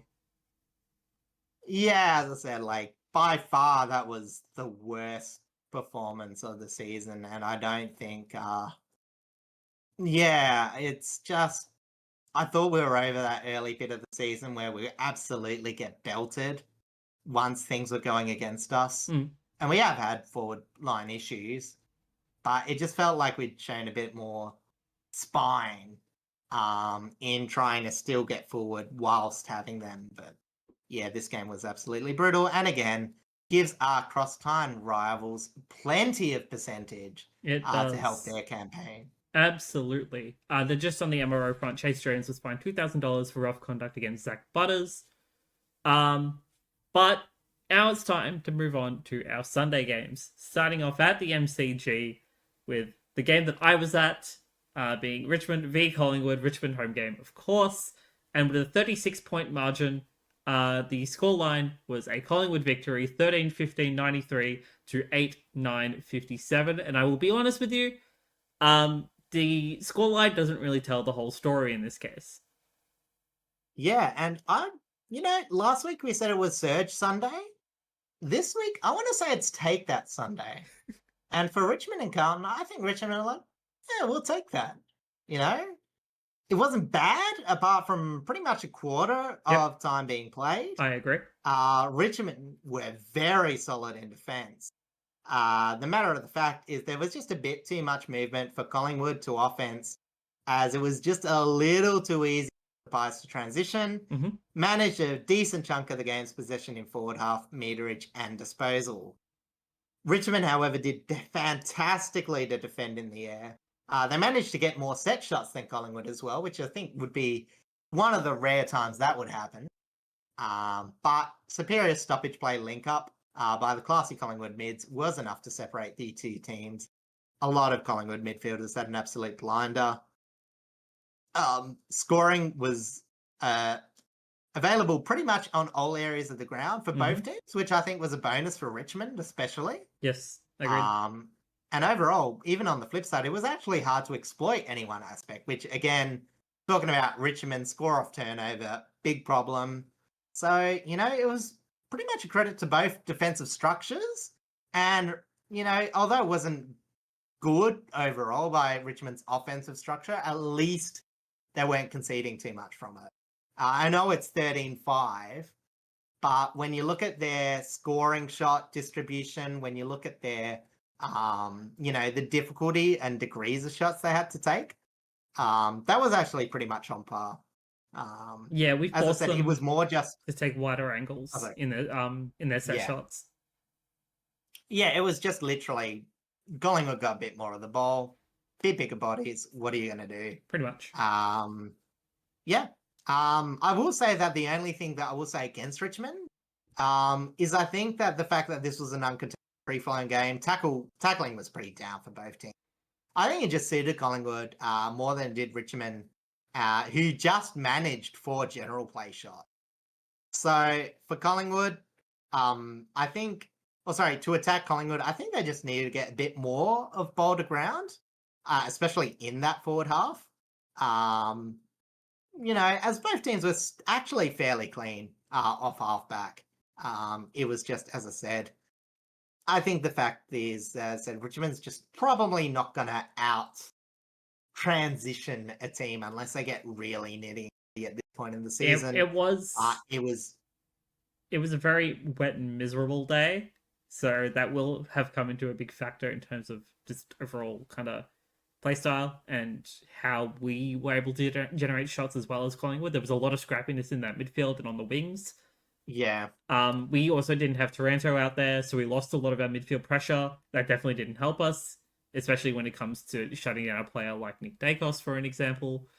Yeah, off the chain. Yeah, he was unleashed. I do mention annoyingly back in Brownlow convention too. Yeah, well, that doesn't surprise me at all. Like when Nick Dacos has a fantastic game, that's all the media talks about. So color me surprised. In brackets, I'm not surprised. This one, though. Oh yeah, no, for this game especially, like he was phenomenal. But like honestly, I don't really think we had a quote unquote bad player out there, despite the scoreline, because I think the effort was there from every player.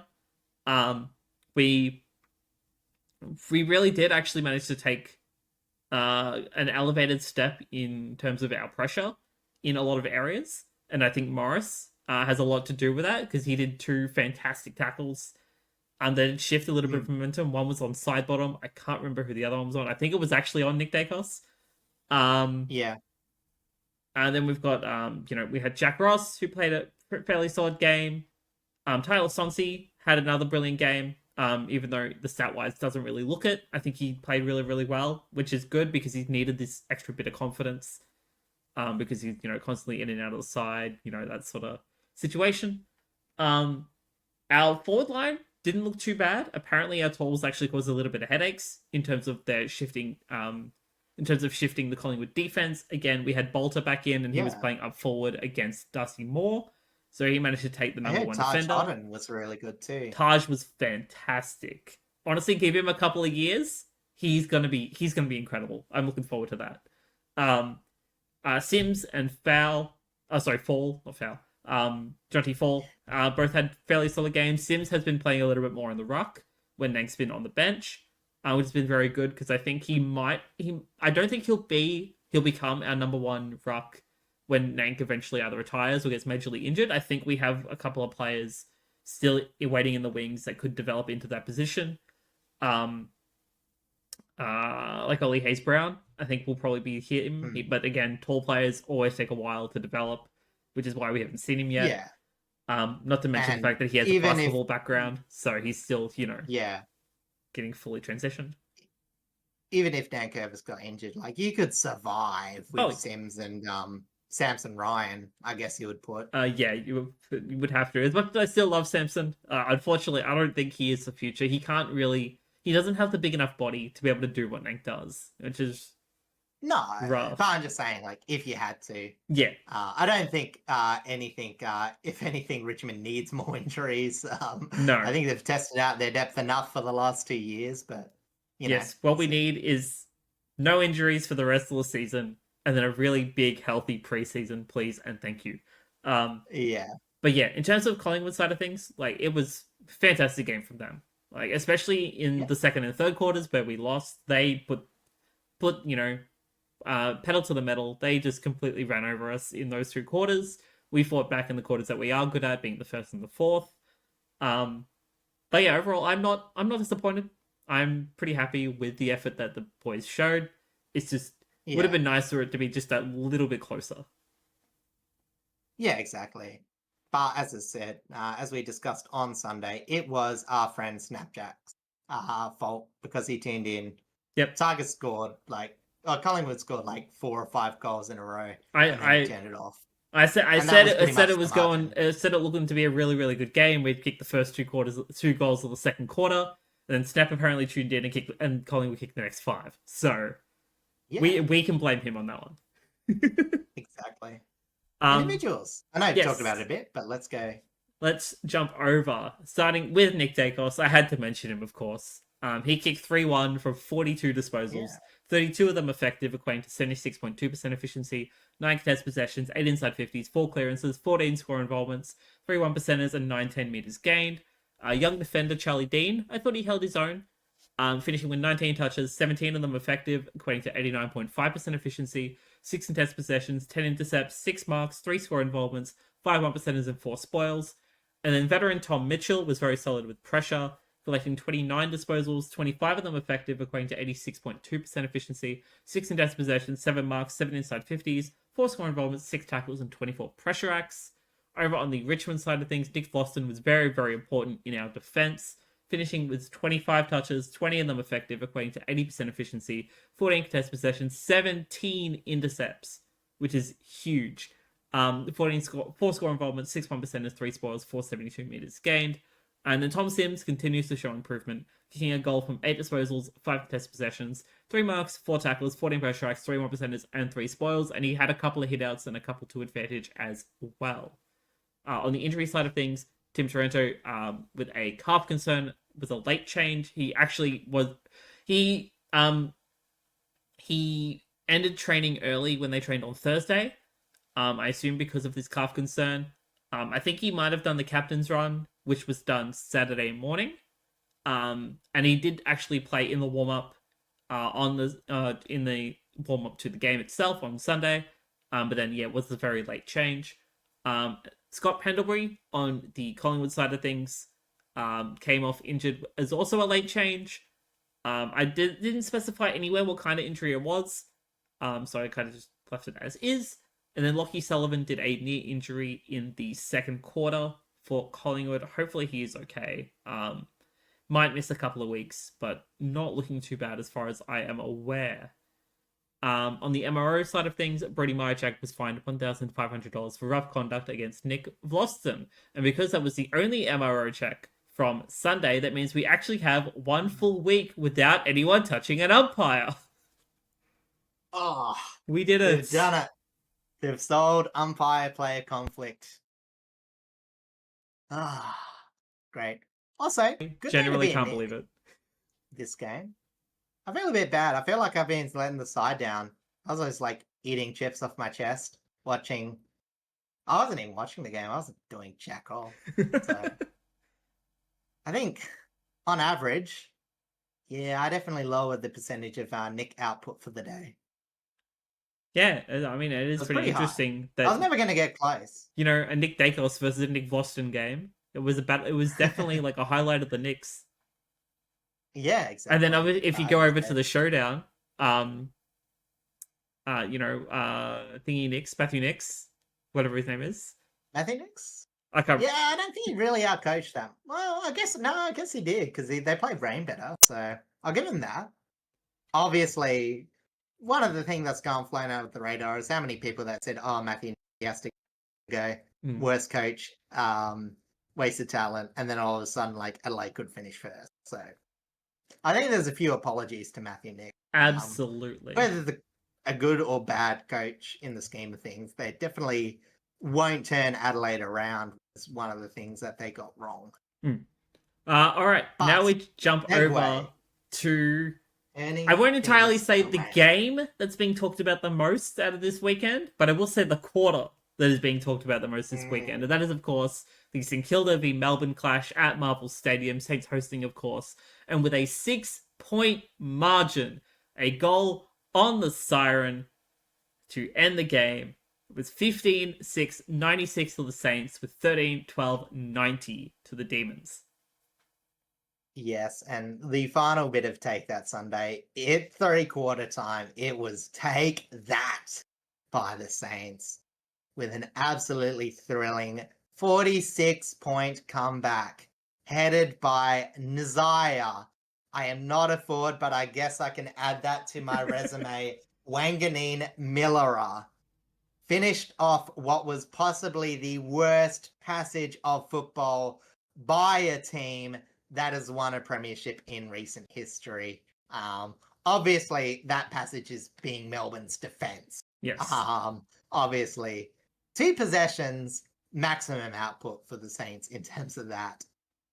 But to get to that point, we go to 3/4 time, and I'm really just going to summarize it because that was like by far the most interesting. Yes, it was. The score is 6-4 to 13-8. Melbourne had scored from forward half 46 points, which was 6 more points than St Kilda had scored in total. St Kilda had not had more than 40% time in forward half up until the point in a quarter. Then to start off, Higgins, Hill, slot 2 general play scores. A bit unexpected. Nice. Sharman takes a good grab, kicks a very good goal, and it's, starting to look respectable. Melbourne hold onto possession, only scored too much points from it, but hold up a bit of times, and St Kilda needed roughly 6 goals in 16 minutes.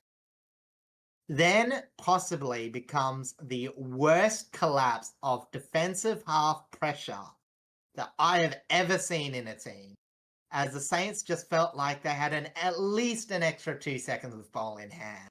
And it led to a lot more marks in forward 50, only having 4 up until that 3rd quarter, and they finished with 14. So for those that are good at math, a bit of an easier question for you, Blaze. What's that differential? 10 marks in the last quarter, as 10. you were Sorry. about to say. I couldn't remember the first number you said. Yeah, I was catching you on the hop. That's all right. I trust you with that addition or subtraction. Anyway, I promise I am good at maths. Anyway, so led to a few good marks. Mason Wood scoring 2. I think Cooper Sharman scoring another one. And that got the lead back quite a lot. And Melbourne would have one last period. Because as I said, when they were defending, they were absolutely shocking. So it was good that they won a clearance. They kept the ball in their defensive half for at least 5 minutes. And with a lead of 6, all that happened from this 5 minutes of period was 2 shots, one from Chandler falling short to a stoppage, and one from Oliver running with space into an open goal square from about maybe 35 to 40 meters out, kicks it out on the full. Yes. I don't know if you saw that. I did see that. I was watching the game at this point. The ball then finally breaks forward once more for 2 possessions with about, I think it was 1 minute or so left to play. once it broke into the Saints forward, there was 2 possessions, and that was Wood inside 50, Nazaya Wanganeen-Milera, Specky, Nazaya Wanganeen-Milera goal. 40 seconds left. Oh, sorry, not 40 seconds left. The mark was at about 40 seconds. Yes, it the Naz goal finished with about 7 seconds left. Melbourne, forget a person in the goal square. Oh, sorry, not goal square. That should be centre circle square. 666 infraction. Royal Marshall free kick. Conference with Nazaya Wanganeen-Milera. Shifted the players. Their forward line heads to the left, creates some space. Kicks to Nazaya Wanganeen-Milera all alone where any score will do. He ran from the centre to that position absolutely unmarked. And you could say, well, maybe they were just putting it too much defense on the outside. Nuh. Wood, wide on the wing, could have taken the mark 5 metres away from Nazaya Wanganeen. So from a set play, they know it was going to be a free kick. They had 2 players free inside 50. Obviously, Naz take the marks. I don't think Wood would have had any other.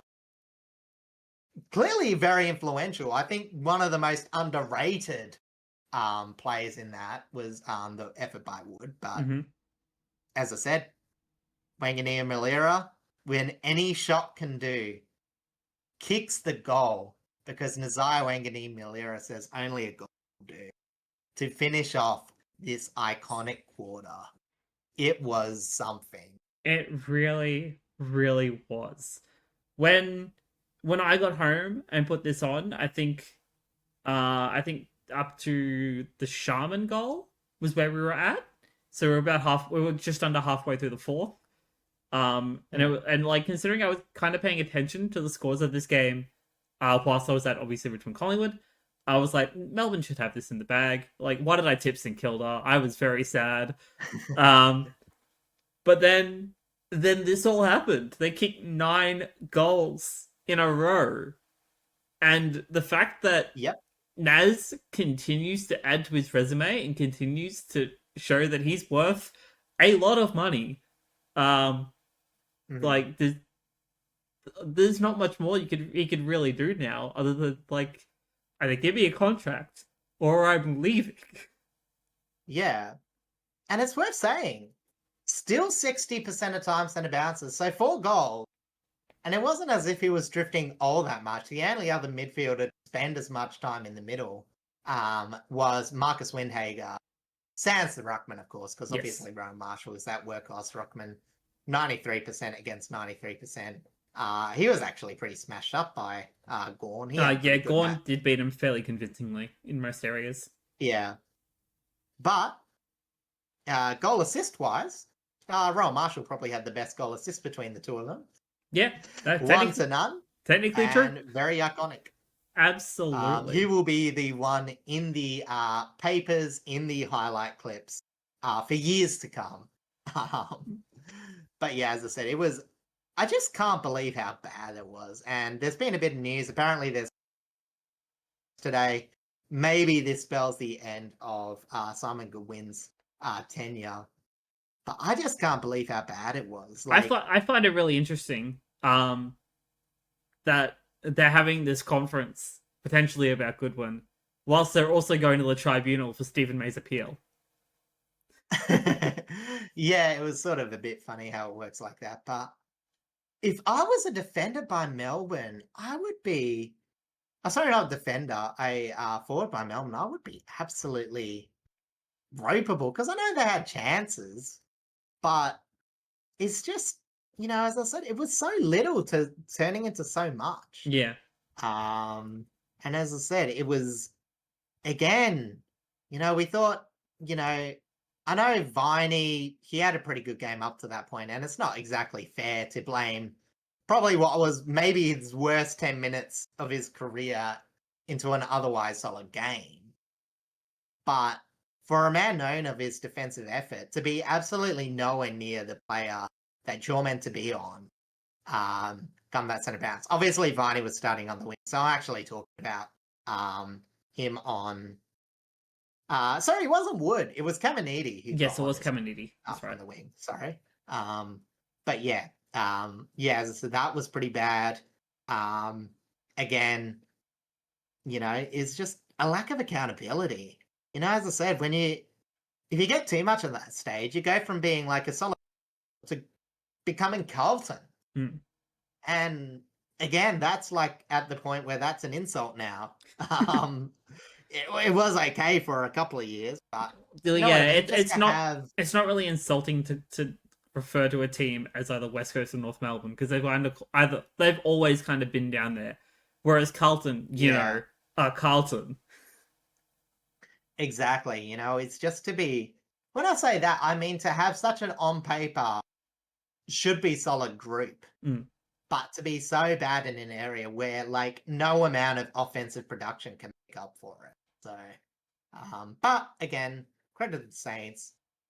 Probably the only thing concerning was how much of it came down to a fair few players. Unfortunately, they had a few players coming along for the ride. Yeah, A few players, a bit of a down game. Even Jack Steele, apart from that late goal, wasn't really in the contest. Um, but yeah, as I said, fantastic. And they did have a few other players. I thought it was Zach Jones' best game in a while, from what I saw anyway. Maybe it hmm was more last quarter.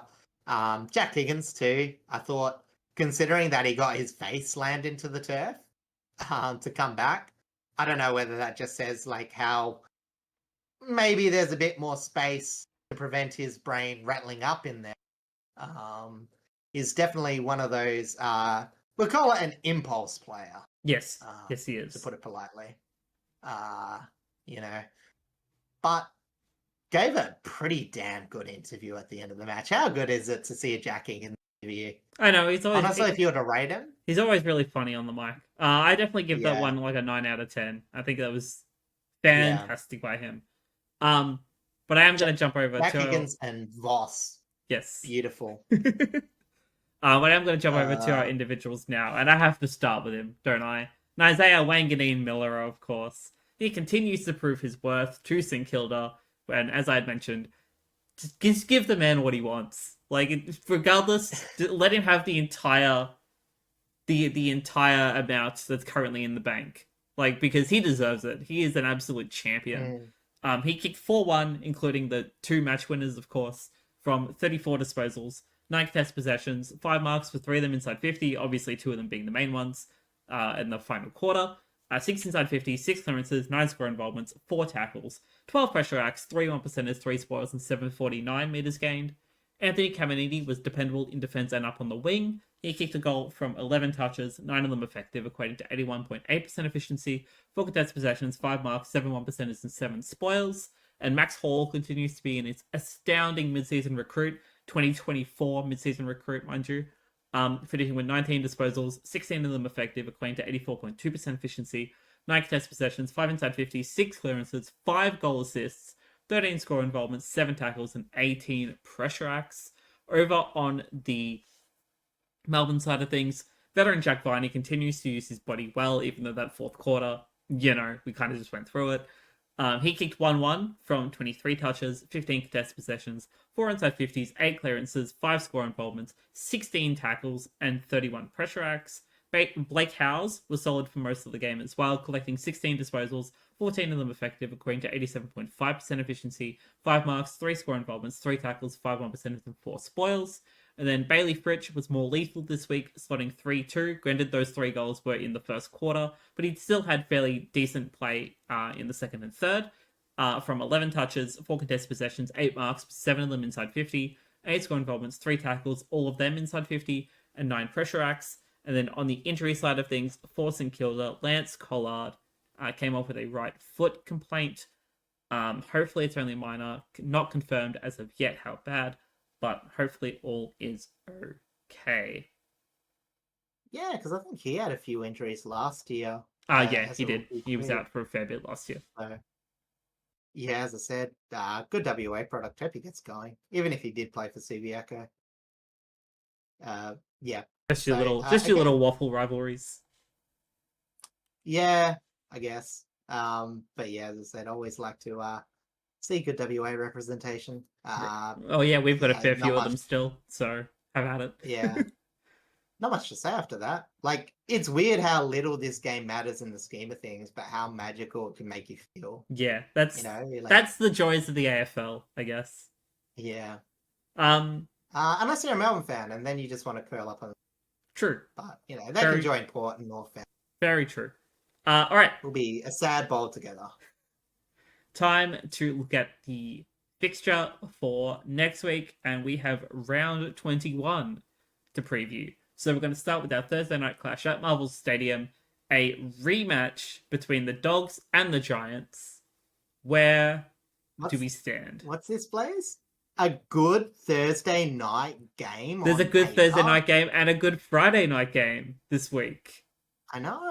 Crazy. An actual rivalry, normally pretty good games. Bulldogs did play them earlier in the year and were coming out surprising victors at Manuka Oval. Absolute dominated. I think this was one of the matches where it was a standout. I think it was a game. I'm going to check because... Oh, no, it wasn't. I thought this was one of those ones where, what's-his-face tore it up? Darcy. Of course, it was regular goal kicker James Harms who kicked 4 goals. Yes, I don't know how that's right. remember that. Yeah, so anyway, a bit different now. Giants haven't quite patched up their defense as much, but again, their forward line is pretty much clicking most games. Mm-hmm. So again, it's that transition. The Bulldogs from the back half could do it against the Essendon Bombers. Will they be able to do it against GWS, who has at the very least been able to patch that area up in the last few weeks? Well, the concern now, though, is they have to make 3 changes. And how is that going to affect their structure? I've totally forgotten it. Okay, so it's Buckley, maybe Kelly. Who's the other one? No, definitely Kelly, maybe Buckley, and Toby Green. Oh, right, suspension. Yeah, they got a bit of forward depth. Plus, I don't think Kelly's been that big a factor. And I said they've survived without Taylor, so they know how their structure works without the same sort of player. True. Because both of them play similar. It's just like minute changes in role depending on matchups. So I don't think they'll struggle them too much. I think, again, I'd rather have GWS's defense than Bulldogs. Oh, yeah, same, 100%. Like, Sam Taylor, phenomenal player. Like, I would always have him in. Yeah. No offense to Rory Love, because again, solid as the only tall defender with actual clout. He's someone who's only been in the role for 1.5 years. Yeah, he's done pretty well to become basically a bona fide defender, like essentially overnight, really. Yeah. Anyways, yeah, just sort of back to the general play. Yeah, I guess the other concern is, the territory battle. GWS can give up a lot of territory fairly easily. Mm-hmm. I did mention that with the contrast between some of their meters gained against, and it did rear its head against Sydney. The weeks before that, it was a lot better. So if they can patch that up, they should win against the Bulldogs. I know it's away, but for the Bulldogs, again, this is like the second biggest swing match for them because it's this game and the game against Port Adelaide? Fremantle. Yes. That will probably dictate a lot of their chances in the finals, and they'll be coming out. They'll be fun. It'll just be good to see 2 teams more offensively based this year try and win. Yeah, absolutely. I am kind of swaying actually towards the Giants still, despite the 3 changes they have to make. But I want this to be extremely close. Like, I want this game to be super entertaining, super fun, and extremely competitive. Yeah, because the last 3 times, even though the Giants have been good, all of those, it's been wins by the Western Bulldogs. So this is a bit of a revenge game, sort of like the Sydney game last week, where they want to curb a bit of a skid against a respected quote unquote. I don't think the social media team respects anyone, but no, they kept quiet and it worked against Sydney. true. That is very true. Um, let's jump over now to our Friday night game over at the Adelaide Oval, where the Crows host Hawthorn. Yeah, and honestly, this is going to be really interesting because as good as Adelaide's going, you would think that the team most likely to be able to handle that three-pronged tolls are the Hawthorn one. Ben Keys may get an inch. He's very opportunistic. He's been very good when the ball's down without, um, that happening all too often with the way that they've been marked 50. But yeah. So again, that's good. And then I guess it comes to the outside play because again, both teams very good on the outside. Both teams very different to how they approach it. Hawks are a lot more consistent.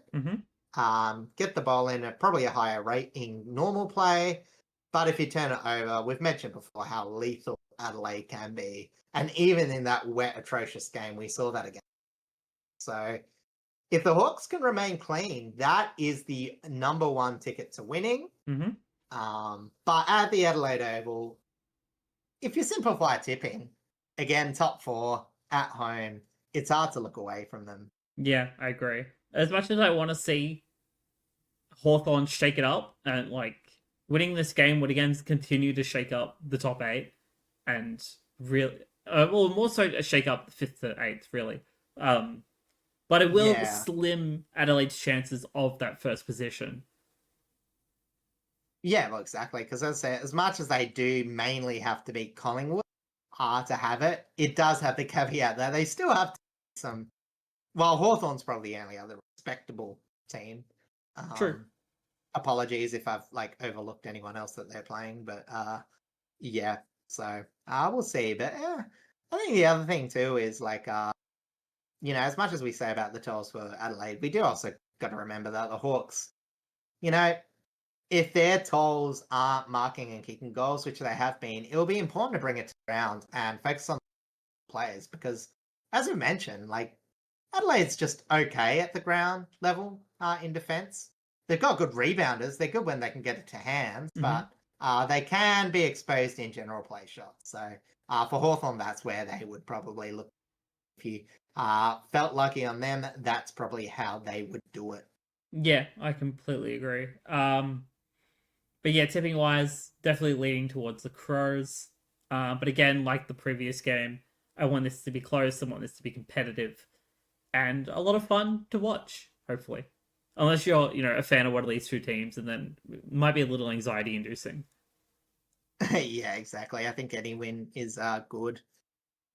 All right, let's jump over to our Saturday games now, starting at Marvel Stadium, where Melbourne will host the West Coast Eagles. I'm pretty sure this is their contracted singular home game at Marvel because I don't think they've done it at all this year. I would genuinely love it if West Coast just came out and absolutely belted them, or just for some random reason. Yeah, but I don't see it happening because Melbourne would want to bounce back heavily. I mean, you would hope so. As funny as it is for Melbourne to suck, it's not like their fan base completely deserves it. No. One premiership, a lot of pain to get to that premiership, and still a bit of pain afterwards. Yeah, but we're not talking about recent history. We're talking about this game itself. But the interesting thing, of course, the game before, West Coast had a lead at 3/4 time. They were doing pretty well against Melbourne, who did kick away late. But, as I said, it'll be interesting to see how Melbourne's midfield lifts up because if they click, they make a comeback. They're strong in the midfield. West Coast's pretty much all over. They don't have the players to run through that centre bounce. Did okay against Freo, who are, a very respectable team. But I think in terms of body, you've just got a few more older bodies in that Melbourne centre midfield group. Yes. And that will be pretty tough. Again, conversion for Melbourne West Coast when they have gone in has been pretty good. So if Melbourne are faffing around with behinds, that's an avenue. But again, you would expect Melbourne most time. Yeah, I think just experience will win out here more so than anything. between these two teams. Yeah, it's like, it's tough for the Eagles because, again, they want to be hunting. They're going to have to cause an upset to get, and I know it's coming from 18th, but we're talking about an upset Yeah. to get a second win for the season, which is still only 2 wins for the season. True. So, this is where you want, this is as close as they'll come to elimination. Because they're going to get last. There's no doubt about that. So it's no point tanking, but you just want to see something. Yeah, we just want to see something. All right, jumping over to our next game up on the Gold Coast where the Suns will host Richmond.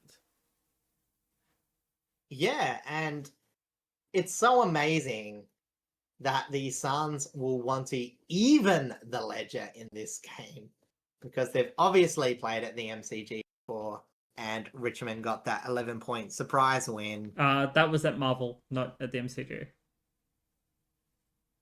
Okay. Trust me, it matters. Same thing. Same thing. No, they are very different stadiums. Nah. It matters. Can't convince me. Anyway, so People's First.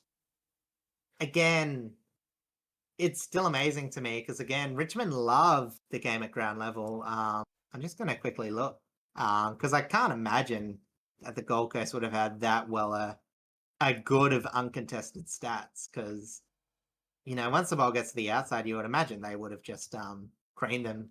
Oh, that's right. They had 62 inside 50s. They had 20 more inside 50s and lost. That's right. Yes, they did. I vaguely remember that. So get lucky in inefficiency again? I don't know. I think our defensive line matches up like a lot better to their forward line. Yeah. And more so than the time that they won. I think the Suns' defensive line is better than our forward line, but also our forward line's very inexperienced, so I kind of put a little bit of fault into that. That's fine. We may get Tom Lynch back. I don't know if he'll travel for this game if he is back. So that's a wait and see. But otherwise, it's going to be a really interesting midfield battle. If we get Taranto back, then that would save us a lot of pain. But it's going to be really hard to shut down the Suns midfield when they're insane.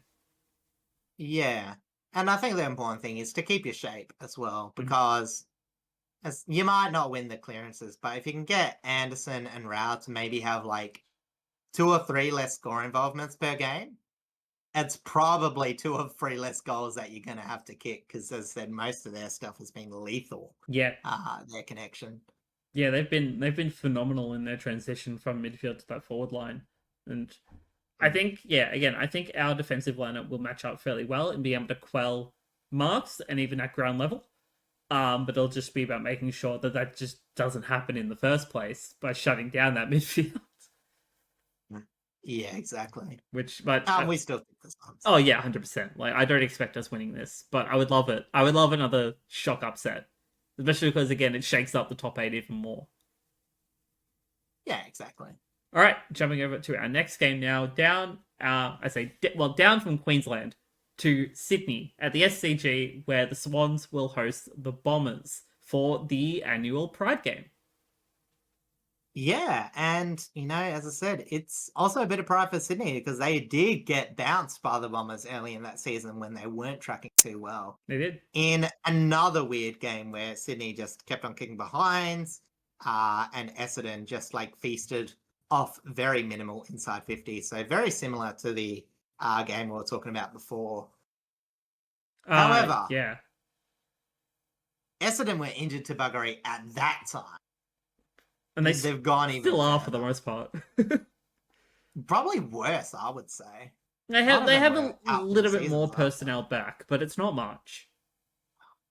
I mean, well, if they don't get Ridley back, it's not that much, It's like, he came back to go, he's the hokey pokey player. You put him in, you put him out, shake him all about. Does the hokey pokey and he turns around. And then we say, exactly. That's what it's all about. Exactly. But as I said, I don't think Essendon winning is what it's all about. No, they just need to be Yeah, competitive and try and at least exactly. show something of a performance. Yeah. Yeah, so Sydney just try and look complete. Because again, we've gone through this for Sydney can technically win with 4 wins. Getting the 8, I should say. Probably not going to happen, but I mean, you'd still rather the 4 wins than a slim cope. Yeah. Um, and I'm still talking about like feasible. Like technically, Port Adelaide can still make finals. They're not like ruled out. Is just again so many permutations that we're talking about 0.1%. Yes. But yeah, yeah. So Sydney, yeah, they just need to win respectably, and they need to treat it like they can still make finals. Well, honestly, if they make this a That's huge really it. percentage game, like it will make a difference. Yeah, again, you're still competing with the Western Bulldogs who have superior percentage, which makes it again even harder. Yeah, Which is that's why true. I'm saying, like, yeah, they're ruled out. Like everyone pretty much knows it, but Yeah, again, Sydney can't treat it that way. very true. But yeah, we're both probably gonna tip Sydney on that one. But the Saturday night big clash at the MCG, Collingwood Brisbane Mm, 2023 grand final rematch. This this probably is going to be game of the round because yeah. it's going to be an insane watch. Again, it was an absolute surprise jump for Collingwood to absolutely smash Brisbane, which I look like. I think it's the only game where they've really smashed a team that isn't terrible. Um, and yeah, as I said, they've had the wood over the lines the last few times, so it's a pretty safe bet going for the minor premiers. Oh, sorry, the current first on the ladder, I should Yes, say.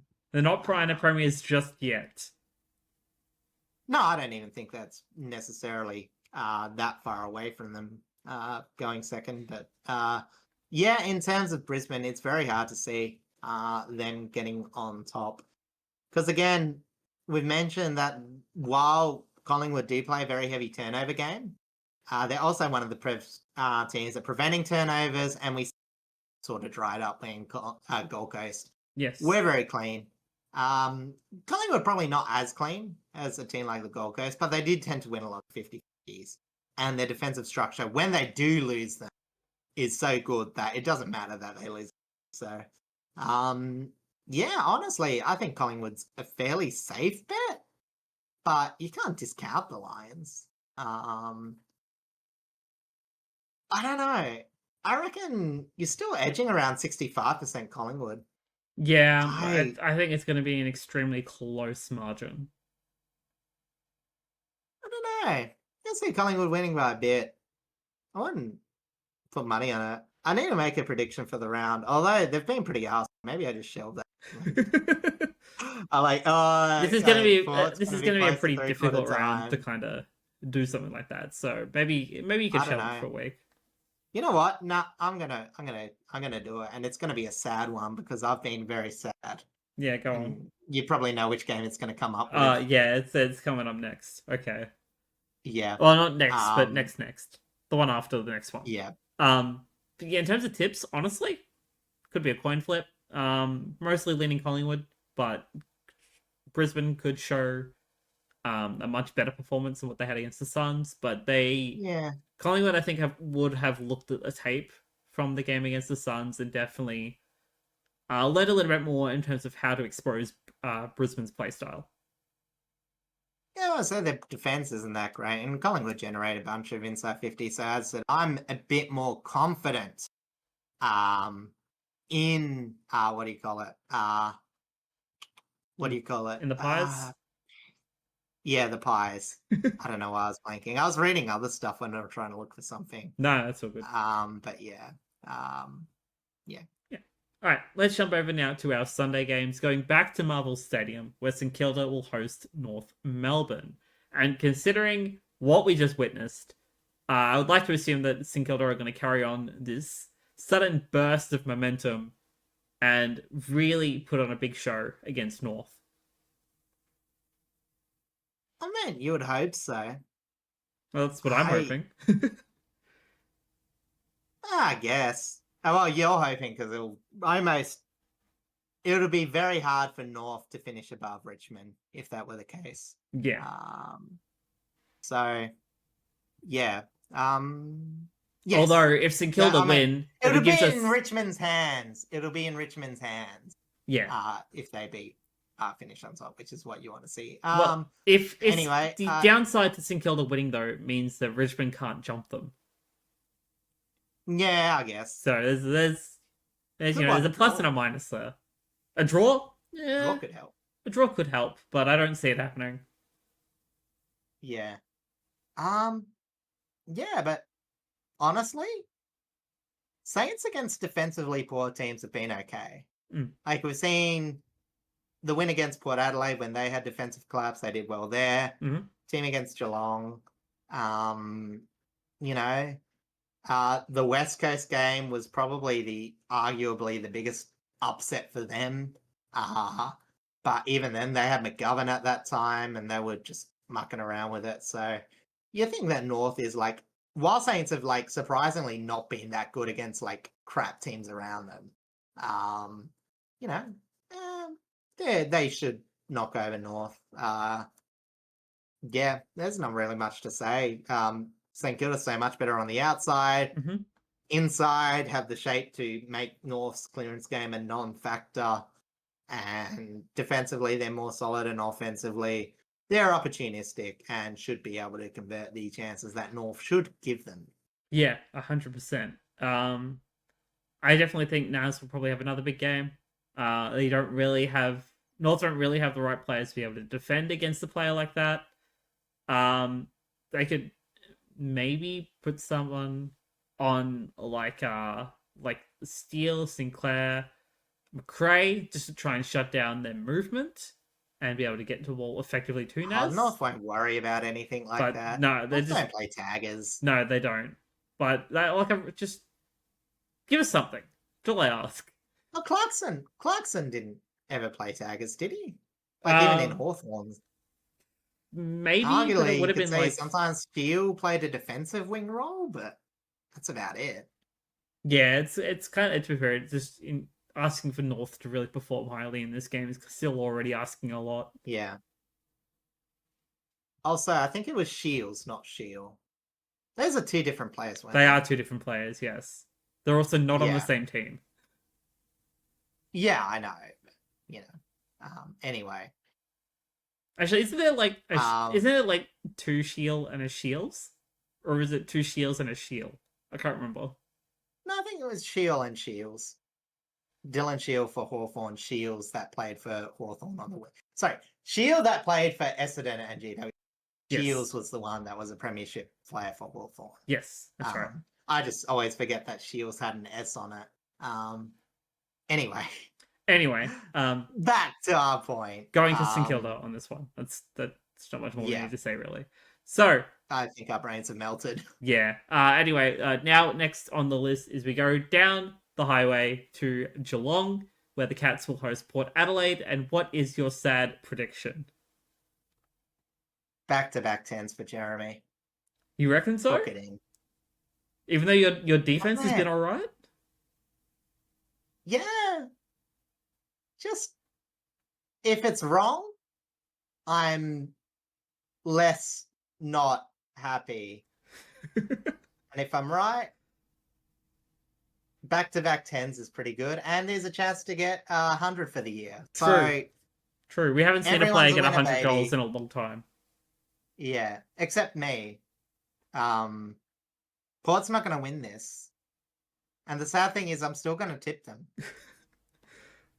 I accepted long ago that I needed to stop tipping Richmond, and I did. You should accept the same. I'm in the denial zone, baby. You really are. But yeah, Logan Evans, Cats by 1,000 Supercoach points. Cats by a mile. 12 goals. Yeah. As I said, Geelong, one of the best Ford Halfling Cup teams in the competition. Yes. And if you turn the ball over too much against them, it just gives them free times, free run spaces. And Geelong have well, they flogged Port earlier in the year at Adelaide Oval. That was probably the second worst game. And they flogged them in the game before the what do you call it? The qualifier. Yes, yes, it was. By 84. But Port did beat them last time they played at Goomba, so who knows? Maybe it's just Adelaide Oval. Stranger things have Maybe happened. it's just Adelaide Oval. That's a bit of false hope. That's 100% false hope. Yeah. But yeah, I'm going Geelong for yeah. this one. That is the obvious tip here. Tip responsibly, please. I may have like more insight or whatever. I just can't. I don't want to bring it up and then just lose. No, that's extremely valid. And then on we're going to go over to our final game now. Over in the West at Optus Stadium, where the Dockers will host Carlton.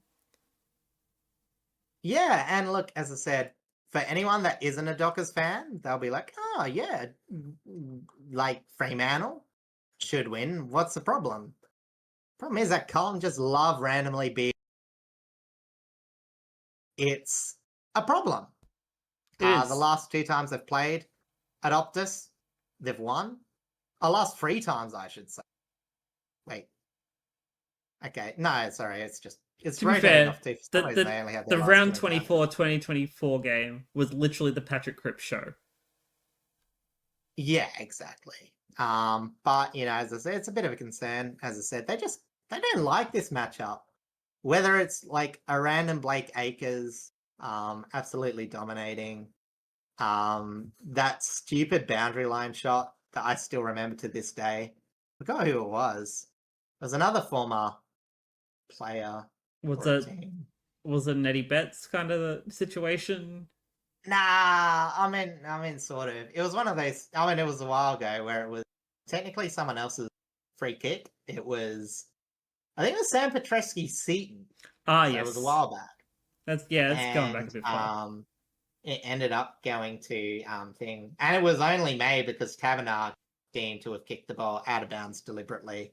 Freo fans will know exactly what I'm talking about. I just can't remember who was sort of mid-ish player that used to play for Carlton outside. That was just like Blake Acres, but even less good. I don't have a name for it. Jack Noons! Oh, Jack Noons! I forgot he played. Nunes. Yeah. Again, someone whose existence you could probably forget.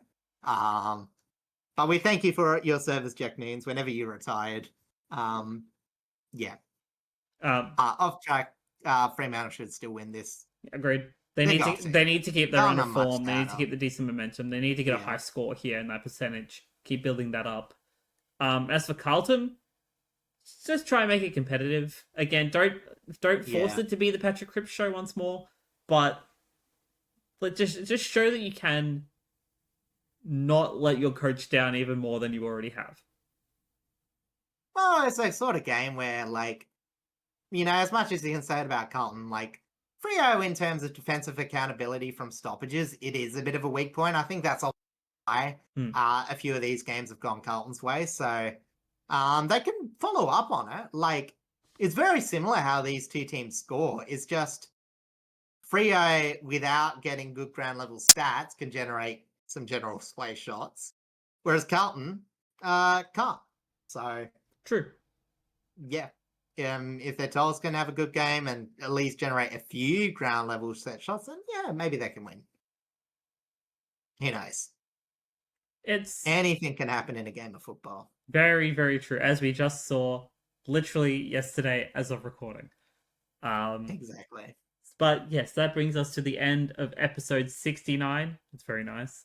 Thank you all so much for coming to hang out, coming to chat, coming to chill, coming to watch, coming to listen, coming to like and subscribe, both on YouTube and Spotify, of course. There will be no bonus episode this week, but we are considering one for next week for the start of the AFLW. So there might be episode 70.5 next week. We will let you all know, of course, if that is happening. Otherwise, I don't think there really is too much coming up this week for the both of us. Is there anything specific on your end, or are you just chilling? Oh no, I was saying yes. I've got nothing. Oh yeah, I'm pretty much the same. I don't really have much on. Because of how busy my last week was, as you can hear, I am probably a little bit under the weather. So streams might not come back to the same sort of routine as they have been. I will let you all know, of course, on my socials, which are linked either like right here or down in our descriptions, of course. Also, please go check out podcast socials and stuff like that. Sometimes you'll see some interesting stuff. Even though I didn't actually post Not that I went mine. to the NRL over the weekend, I probably should have done that on the podcast socials, but I did post that on mine. So, if you want to go check that out, it's all there. Otherwise, thank you all so much. We're looking forward to the week ahead. Hopefully, there's going to be some really banging games. And we will see you all next week for episode 70. So until then, take care.